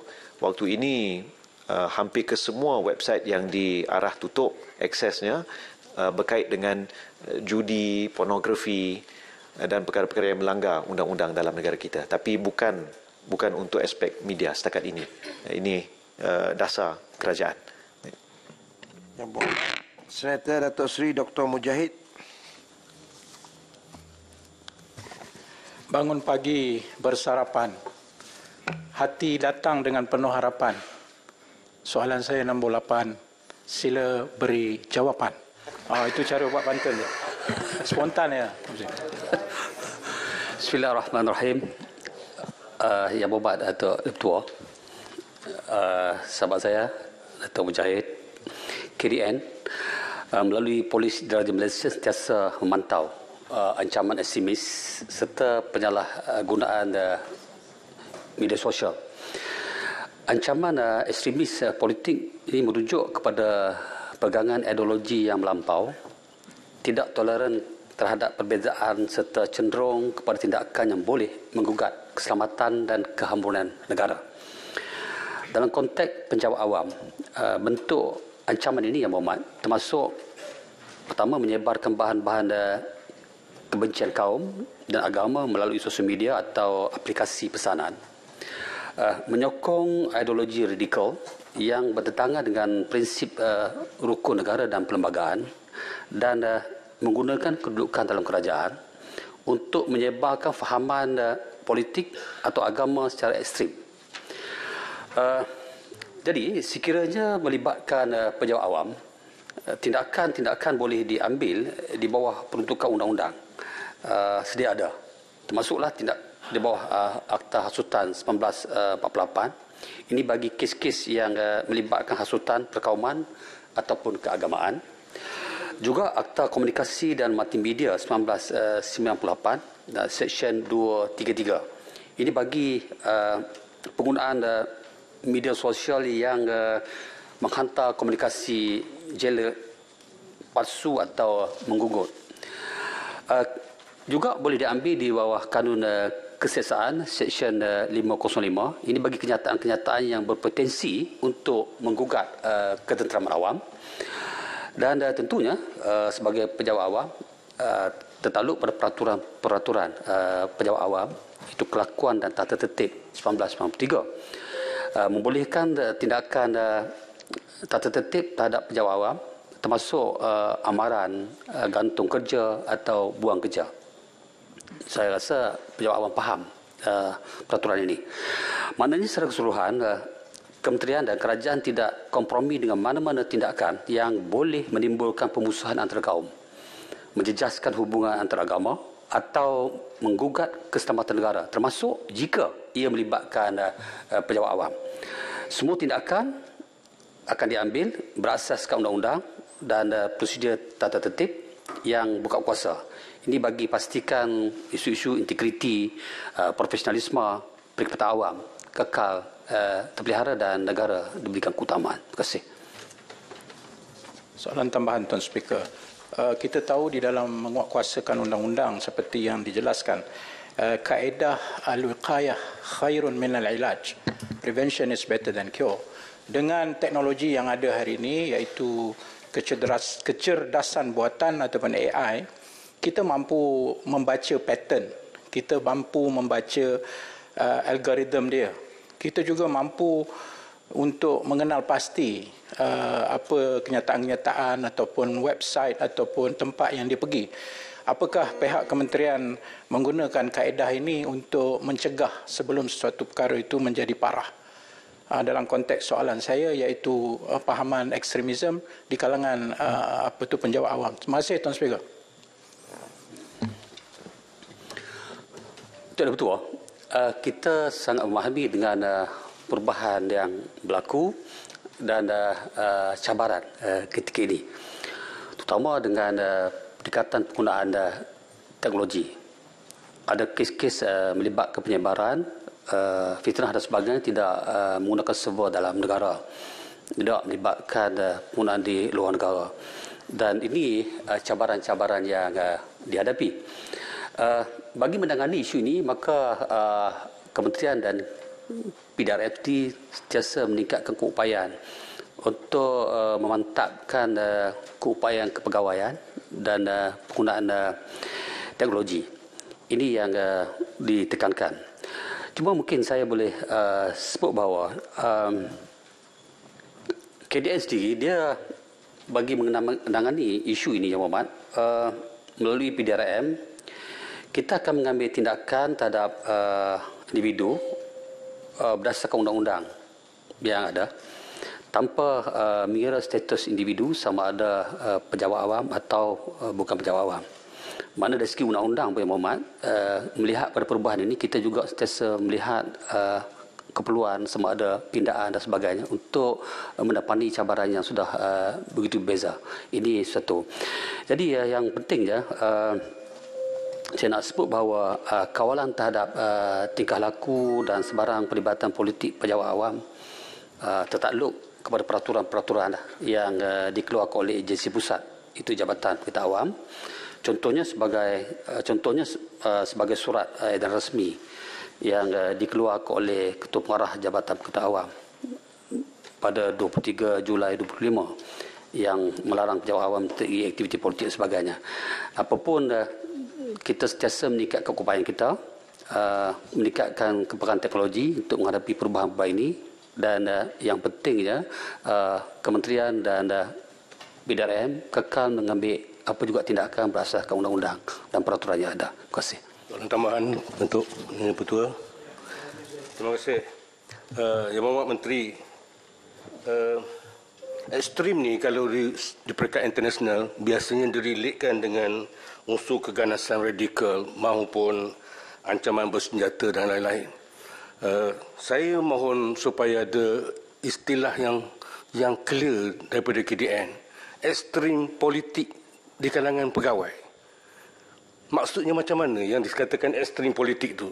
Sebab contohlah, ada pegawai tukar jadi politik, lepas tu masuk dalam politik, pernah ni masuk dalam ISA, kan ekstrim, lepas tu balik menjadi menteri balik. Jadi ekstrim tu boleh, bahasa tu ataupun istilah tu boleh berubah sikit lagi, Datuk. Yang keduanya, kalau kita tengok, adakah sampai ke peringkat misalnya pegawai-pegawai kerajaan yang juga rakyat biasa berhak menyertai parti-parti politik yang berdaftar di bawah pendaftar pertubuhan yang sah, apakah mereka juga tak boleh sebagai pegawai untuk memberi komen tentang hal-hal yang mungkin sikit bercanggah dengan dasar kerajaan? Misal contoh, isu keterjaminan makanan, isu sara hidup dan lain-lain. Dan yang akhirnya kalau saya sebutkan di sini ialah misalnya bila contohlah dalam perhimpunan awam, perhimpunan awam ini benda yang disahkan dalam perlembagaan dalam perkara 10, tak silap saya. Contoh, bila pegawai ataupun kaki tangan awam turut serta ini pun dianggap adalah merupakan mereka ni orang yang ekstrim politik atau macam mana? Jadi saya nak sebut gitu, saya fikir dulu saya juga penjawat awam. Jadi apakah sampai limitation yang tertentu sehingga penjabat awam hilang satu sudut dari sudut kebebasan dia sebagai rakyat apabila dia jadi penjawat awam. Bila pergi sekolah, menteri boleh masuk, orang politik boleh masuk, tetapi pegawai tak, pegawai guru tak benarkan masuk. Salah. Terima kasih. Tidak betul. Saya akan jawab apakah yang berkaitan dengan soalan ini saja. Dijelaskan tadi yang bawa Menteri Komunikasi bersebut, rakyat diberi kebebasan bersuara. Itu termaktub dalam peraturan undang kita. Namun sebagai rakyat, kita mestilah menyedari bahawa ada peraturan dan undang-undang yang mesti kita patuhi. Ia bermaksud bahawa kebebasan tidak bermaksud kita boleh melanggar peraturan dan undang-undang yang ada. Dari segi pelibatan kaki tangan kerajaan dalam politik, ia sudah pun termaktub dalam apa yang disebut tadi, peraturan yang dikeluarkan oleh Agensi Pusat Jabatan Perkhidmatan Awam. Saya percaya kaki tangan awam memahami semua peraturan ini. Apa yang disebut ancaman ekstremis politik tadi, ini merujuk sebenarnya kepada pegangan ideologi yang melampau.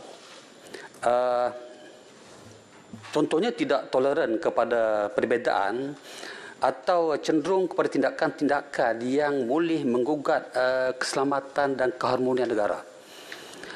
Kalau kita lihat dalam konteks penjawat awam, saya sebut tadi, mana bentuk ancaman termasuklah menyebarkan bahan-bahan yang menimbulkan kebencian antara kaum, antara agama melalui sosial media atau aplikasi pesanan yang sebut tadi, menyokong ideologi radikal yang sangat bertentangan dengan rukun negara dan perlembagaan.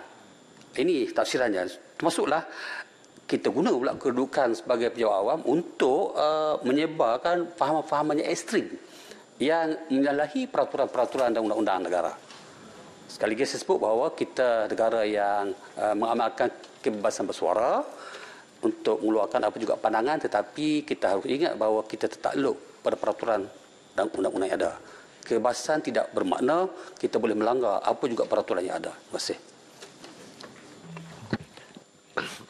Yang Berhormat, sebelum saya memanggil Senator Datuk Annabel, kita mengucapkan tahniah kepada YB Mordi telah dilantik sebagai Timbalan Menteri.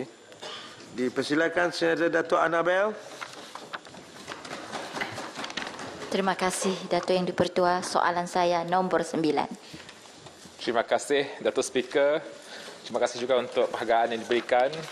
Izinkan saya terus ke soalan nombor 9. Soalan pertama untuk saya sebagai Timbalan Menteri. Datuk Speaker, Kementerian Belia dan Sukan KBS sentiasa komited dalam usaha memelihara serta memperkukuh warisan sukan rakyat negara ini. Sukan rakyat seperti sepak raga, gasing, layang-layang dan lain-lain sukan tradisional merupakan antara sukan yang disenaraikan dalam jadual pertama Akta Pembangunan Sukan 1997, Akta 576, dan turut diperincikan dalam Perkeliling Pesuruhjaya Sukan berkaitan senarai sukan.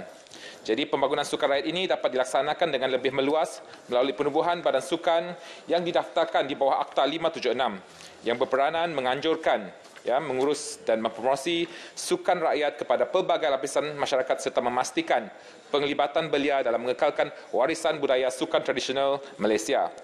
Jadi menyedari kepentingan sukan rakyat ini, sejak tahun 2024, KBS melalui Jabatan Belia dan Sukan Negara telah melaksanakan program sukan komuniti luar bandar di lokasi-lokasi yang bersesuaian di seluruh negara. Inisiatif ini bertujuan mempergiatkan pembangunan sukan tradisional di peringkat komuniti, khususnya di kawasan yang mempunyai identiti dan warisan sukan rakyat yang kuat.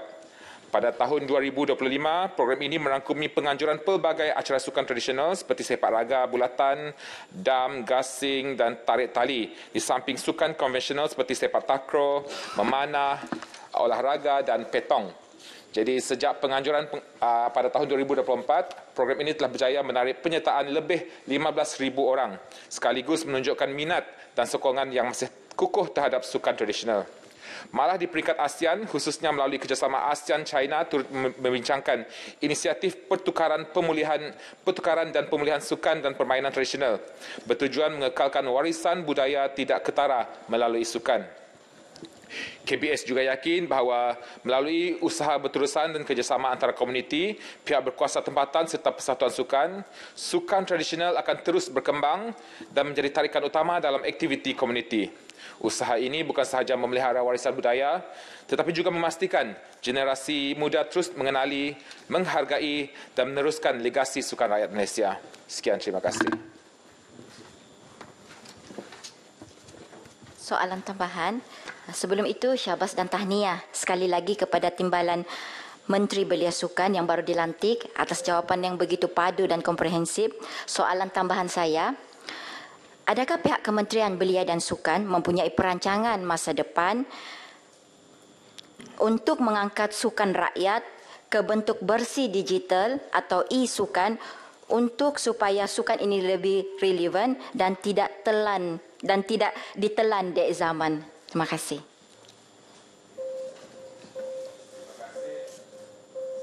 Terima kasih sekali lagi Yang Berhormat Senator. Datuk Speaker, Kementerian Belia dan Sukan merakamkan penghargaan serta menyambut baik cadangan Yang Berhormat berhubung usaha mempromosikan dan mendigitalisasikan sukan tradisional bagi memastikan sukan rakyat terus kekal relevan selari dengan perkembangan teknologi serta perubahan minat generasi muda.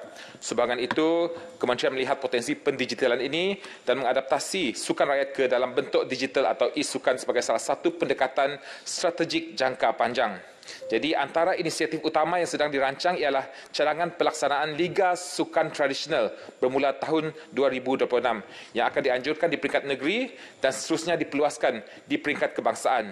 Jadi pelaksanaan Liga ini bertujuan memastikan sukan tradisional terus dibudayakan serta secara berstruktur, kompetitif dan mampan, khususnya dalam kalangan generasi muda. Selain itu, KBS juga meneroka pengintegrasian elemen sukan tradisional ke dalam ekosistem e-sukan, termasuk pembangunan kandungan digital, simulasi permainan serta penganjuran pertandingan hibrid fizikal digital. Kementerian menyambut baik cadangan integrasi elemen e-sukan dengan sukan tradisional sebagai pendekatan inovatif bagi meningkatkan daya tarikan, keterlibatan dan penyertaan belia secara lebih meluas. Sekian, terima kasih. Soalan tambahan. YB pilih. Terima kasih Dato' Yang Dipertua.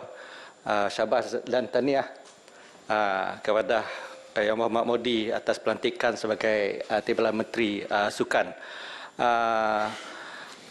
Kuntau adalah sukan rakyat dan seni mempertahankan diri tradisional yang penting di Asia Tenggara, terutamanya di kalangan orang Iban di Sarawak. Soalan saya adalah, apakah promosi untuk sukan rakyat Kuntau bagi memastikan belia mengetahui wujudnya sukan rakyat tersebut, khususnya di Sarawak? Sekian, terima kasih.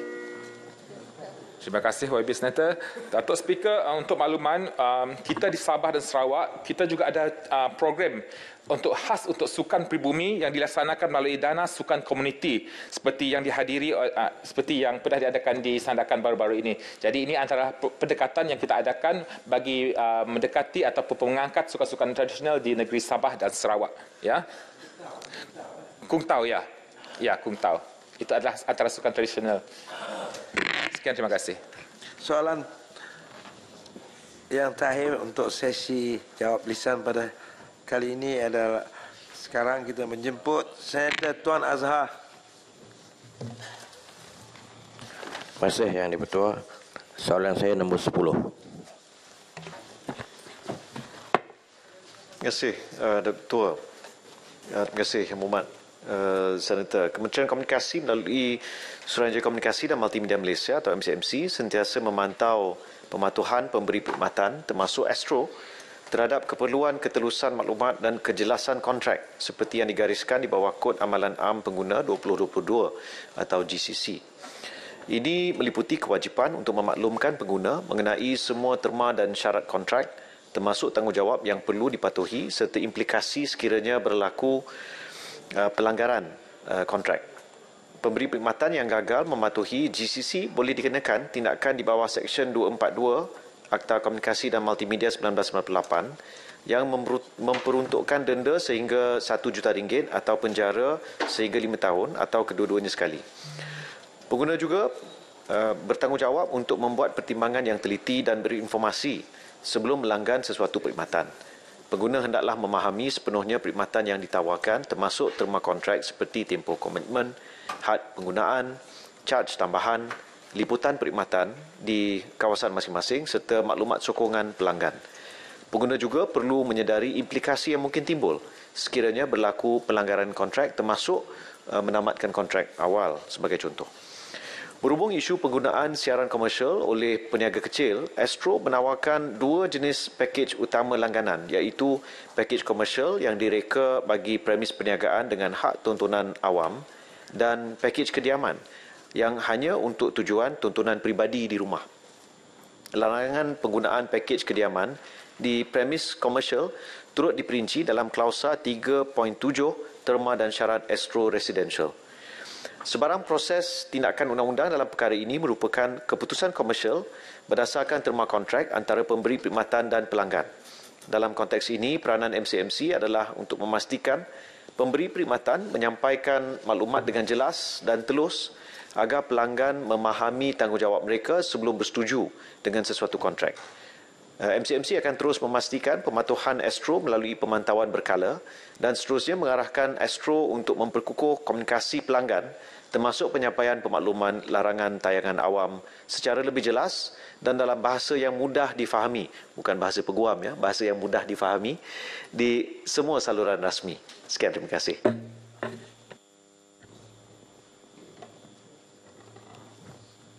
Terima kasih Wabi Menteri. Sini kita nak minta Wabi Menteri menjelaskan sejauh mana MCMC memantau sumbangan Astro terhadap yang pertama pembangunan kandungan tempatan, yang kedua peluang pekerjaan dalam industri kreatif dan juga pematuhan kepada kota kandungan tempatan yang ditetapkan oleh kerajaan. Terima kasih.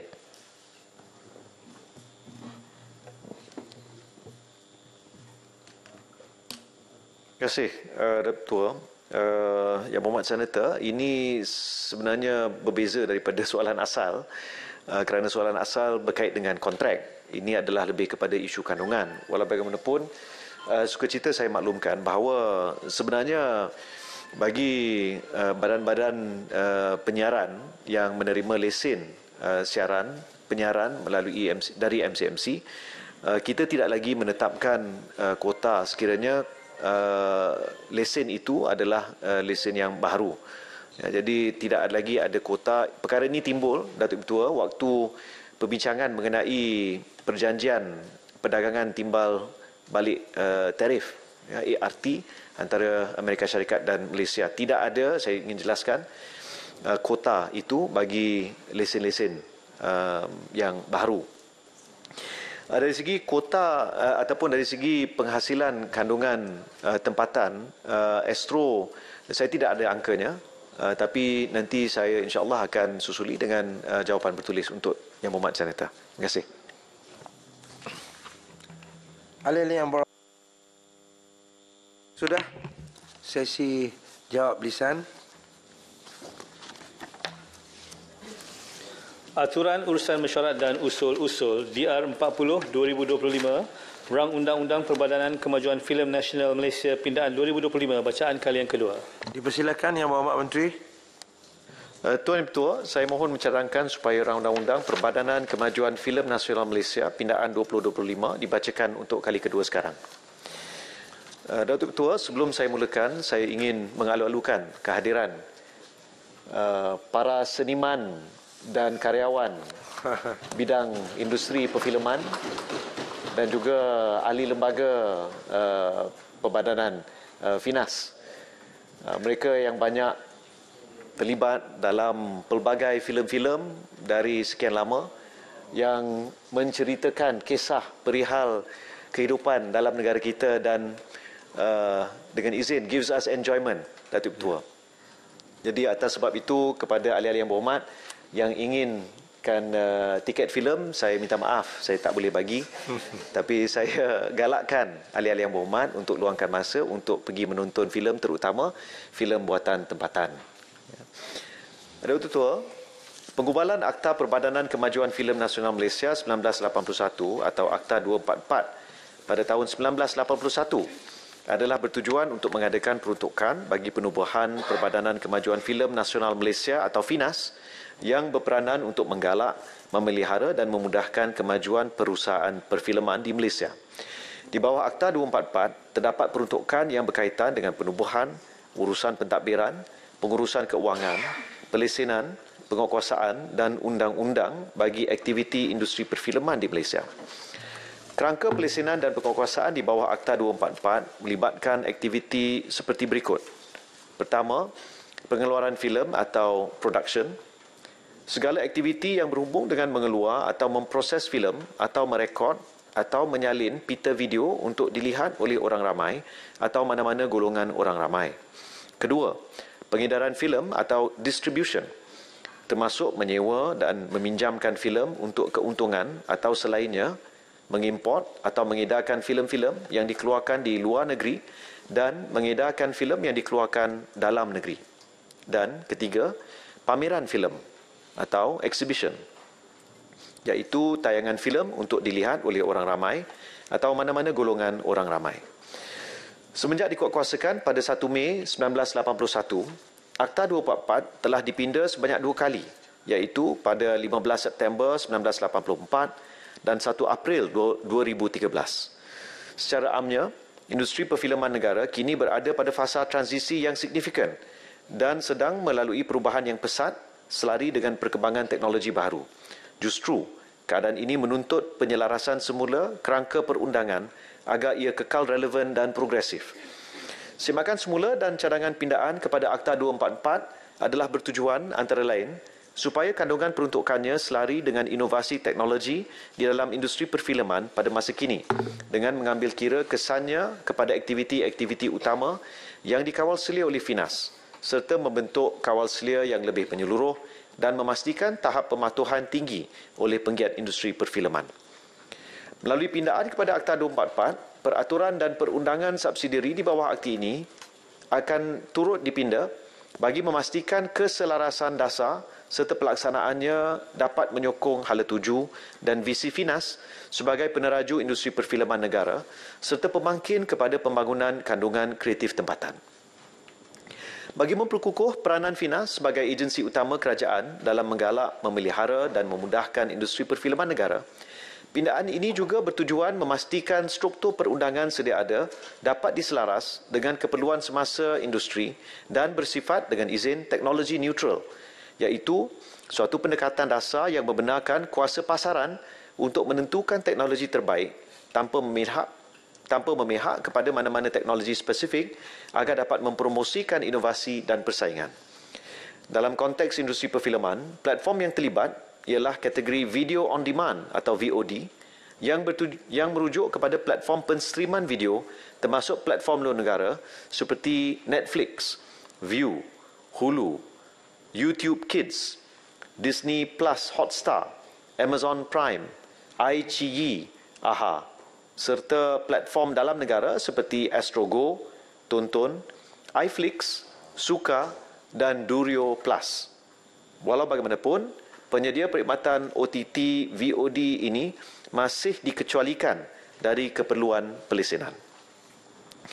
Sukacita saya maklumkan kepada Dewan Yang Mulia ini bahawa ekosistem pawagam ataupun panggung wayang gambar di Malaysia semakin berkembang seiring dengan peredaran masa walaupun terdapat platform digital yang baru seperti OTT, over the top, yang menyediakan perkhidmatan pemameran filem bagi filem-filem baru yang dihasilkan. Pawagam di Malaysia masih relevan sehingga hari ini berdasarkan data yang telah kita kutip. Sebagai contoh, pada tahun 2022, kutipan tiket filem tempatan berjumlah 196.4 juta ringgit dan filem antarabangsa sebanyak 342.78 juta ringgit, menjadikan jumlahnya 539.19 juta ringgit. Manakala tahun 2025 setakat bulan November, hujung November, jumlah kutipan bagi filem tempatan adalah sebanyak 185.26 juta ringgit dan untuk filem antarabangsa 424.54 juta ringgit, menjadikan jumlah keseluruhan 609.8 juta ringgit. Ini peningkatan hampir 70 juta ringgit berbanding tahun 2022. Bermaksud rakyat Malaysia masih gemar pergi ke pawagam untuk menonton filem, bukan sekadar untuk menyaksikan tapi juga untuk bersosial dengan keluarga dan kawan-kawan. Untuk makluman Dewan, jumlah kutipan tiket filem di bawah skim wajib tayang sebelum dan selepas pandemik 19. Untuk makluman Dewan, pada tahun 2018 terdapat 50 filem yang telah ditayangkan bawah skim wajib tayang dengan kutipan keseluruhan 130.5 juta ringgit. Manakala bagi tahun ini sehingga bulan November terdapat 68 filem yang telah layak untuk skim wajib tayang, 18 filem lebih daripada 2018 dengan jumlah kutipan 197.34 juta ringgit, iaitu lebih 67 juta ringgit lebih tinggi berbanding tahun 2018. Ini juga membuktikan bahawa penghasilan filem-filem tempatan adalah berada pada tahap yang sihat dan boleh terus kita galakkan. Ada yang mungkin bertanya tentang jumlah skrin dan jumlah pawagam. Memang tidak boleh dinafikan atas sebab-sebab komersial. Terdapat sejumlah pawagam yang mungkin ditutup, ada juga yang dibuka. Dan saya ingin memaklumkan kepada Dewan Yang Mulia ini bahawa pada tahun 2021 terdapat 165 pawagam yang mempunyai 1,203 skrin di seluruh negara dengan jumlah tempat duduk 194,686.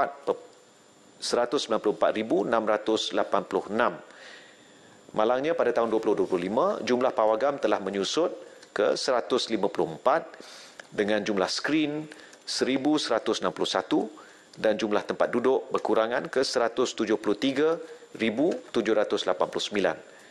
Walau bagaimanapun, seperti yang saya sebutkan tadi, dengan jumlah skrin dan pawagam dan tempat duduk yang berkurangan, namun jumlah kutipan kekal sihat. Malah kalau kita bandingkan, maksudnya per sinema, per skrin, jumlah yang datang menonton itu nampaknya meningkat. Jadi ini adalah perkembangan yang baik. Mungkin antara sebab kenapa rakyat Malaysia kekal berminat untuk hadir ke panggung-panggung wayang gambar untuk menonton filem, dan bukan hanya menonton melalui OTT, adalah jika dibandingkan dengan di negara-negara jiran ataupun berhampiran, harga tiket di Malaysia adalah yang ketiga paling murah. Yang paling murah kalau dibuat perbandingan berdasarkan US dollar, Indonesia harga tiket purata adalah 2.5 US dollar, Vietnam 3.3 US dollar, Malaysia 4.2 US dollar. Dan ini menunjukkan bahawa harga tiket yang kompetitif memberi satu insentif kepada rakyat amnya untuk terus pergi ke pawagam dan menonton filem. Untuk makluman Dewan, industri filem di Malaysia juga masih relevan, antara lain didorong oleh peningkatan pelaburan asing. Antara pencapaian utama bagi tempoh 2021 sehingga Disember tahun ini ialah, pertama, nilai pelaburan keseluruhan melebihi 1.02 bilion melibatkan produksi antarabangsa dan domestik. Kedua, lebih 160 projek telah diluruskan merangkumi filem, siri TV, dokumentari dan animasi. Ketiga, sebanyak 16,300 peluang pekerjaan telah diwujudkan dalam sektor kreatif dan teknikal yang seterusnya membolehkan impak ganda ekonomi sebanyak 3.5 bilion ringgit. Bagi maksud perluasan kuatkuasa pindaan Akta 244 kepada platform OTT, hanya aktiviti pengeluaran filem ataupun film production dan aktiviti pengedaran filem, film distribution sahaja yang tertakluk kepada kawal selia Finas. Bagi maksud aktiviti pemameran filem ataupun film exhibition, perluasan kawal selia Finas ini adalah bergantung kepada penguatkuasaan pelesenan platform VOD terlebih dahulu di bawah Akta Komunikasi dan Multimedia 1998. Selain itu, peruntukan sedia ada Akta 244 sebenarnya telah merangkumi semua bentuk aktiviti pengeluaran dan pengedaran yang dijalankan di Malaysia bagi tujuan komersial, antaranya filem, drama, televisyen, siri TV, dokumentari, animasi serta iklan yang dipamerkan di platform tradisional seperti televisyen, satellite television dan pawagam dan juga platform baru seperti OTT dan media sosial. Justru, pindaan kepada Akta 244 ini akan mengukuhkan lagi kawal selia dan penguatkuasaan kepada aktiviti-aktiviti ini. Manakala skop aktiviti yang dikawal selia akan diperincikan melalui pindaan kepada perundangan subsidiari seperti peraturan-peraturan yang akan menyentuh perkara mustahak seperti kebajikan pekerja, kontrak standard yang menyentuh perlindungan insurans seperti caruman pertubuhan keselamatan sosial atau perkeso, had waktu kerja, hak cipta dan penambahbaikan skim wajib tayang. Perincian lanjut berhubung perkara-perkara ini akan dibincangkan kelak melalui sesi libat urus bersama industri dan pemegang taruh. Pindaan Akta 244 ini digubal bukan untuk menyekat atau mengongkong kreativiti penggiat industri, tapi bertujuan memastikan perkembangan bakat dan inovasi dapat berlangsung dalam ekosistem yang lebih tersusun dan teratur. Dengan dasarnya untuk memperluas skop kawal selia kepada teknologi baru, termasuk platform digital, pindaan ini juga akan memberi implikasi kepada pindaan perundangan subsidiari yang memperincikan bentuk perlindungan yang lebih jelas kepada penggiat industri, termasuk isu kebajikan kru, standard kontrak, jaminan pekerjaan dan bayaran kepada kru dan juga keselamatan produksi di mana kebajikan kru dan pekerja sentiasa terjamin.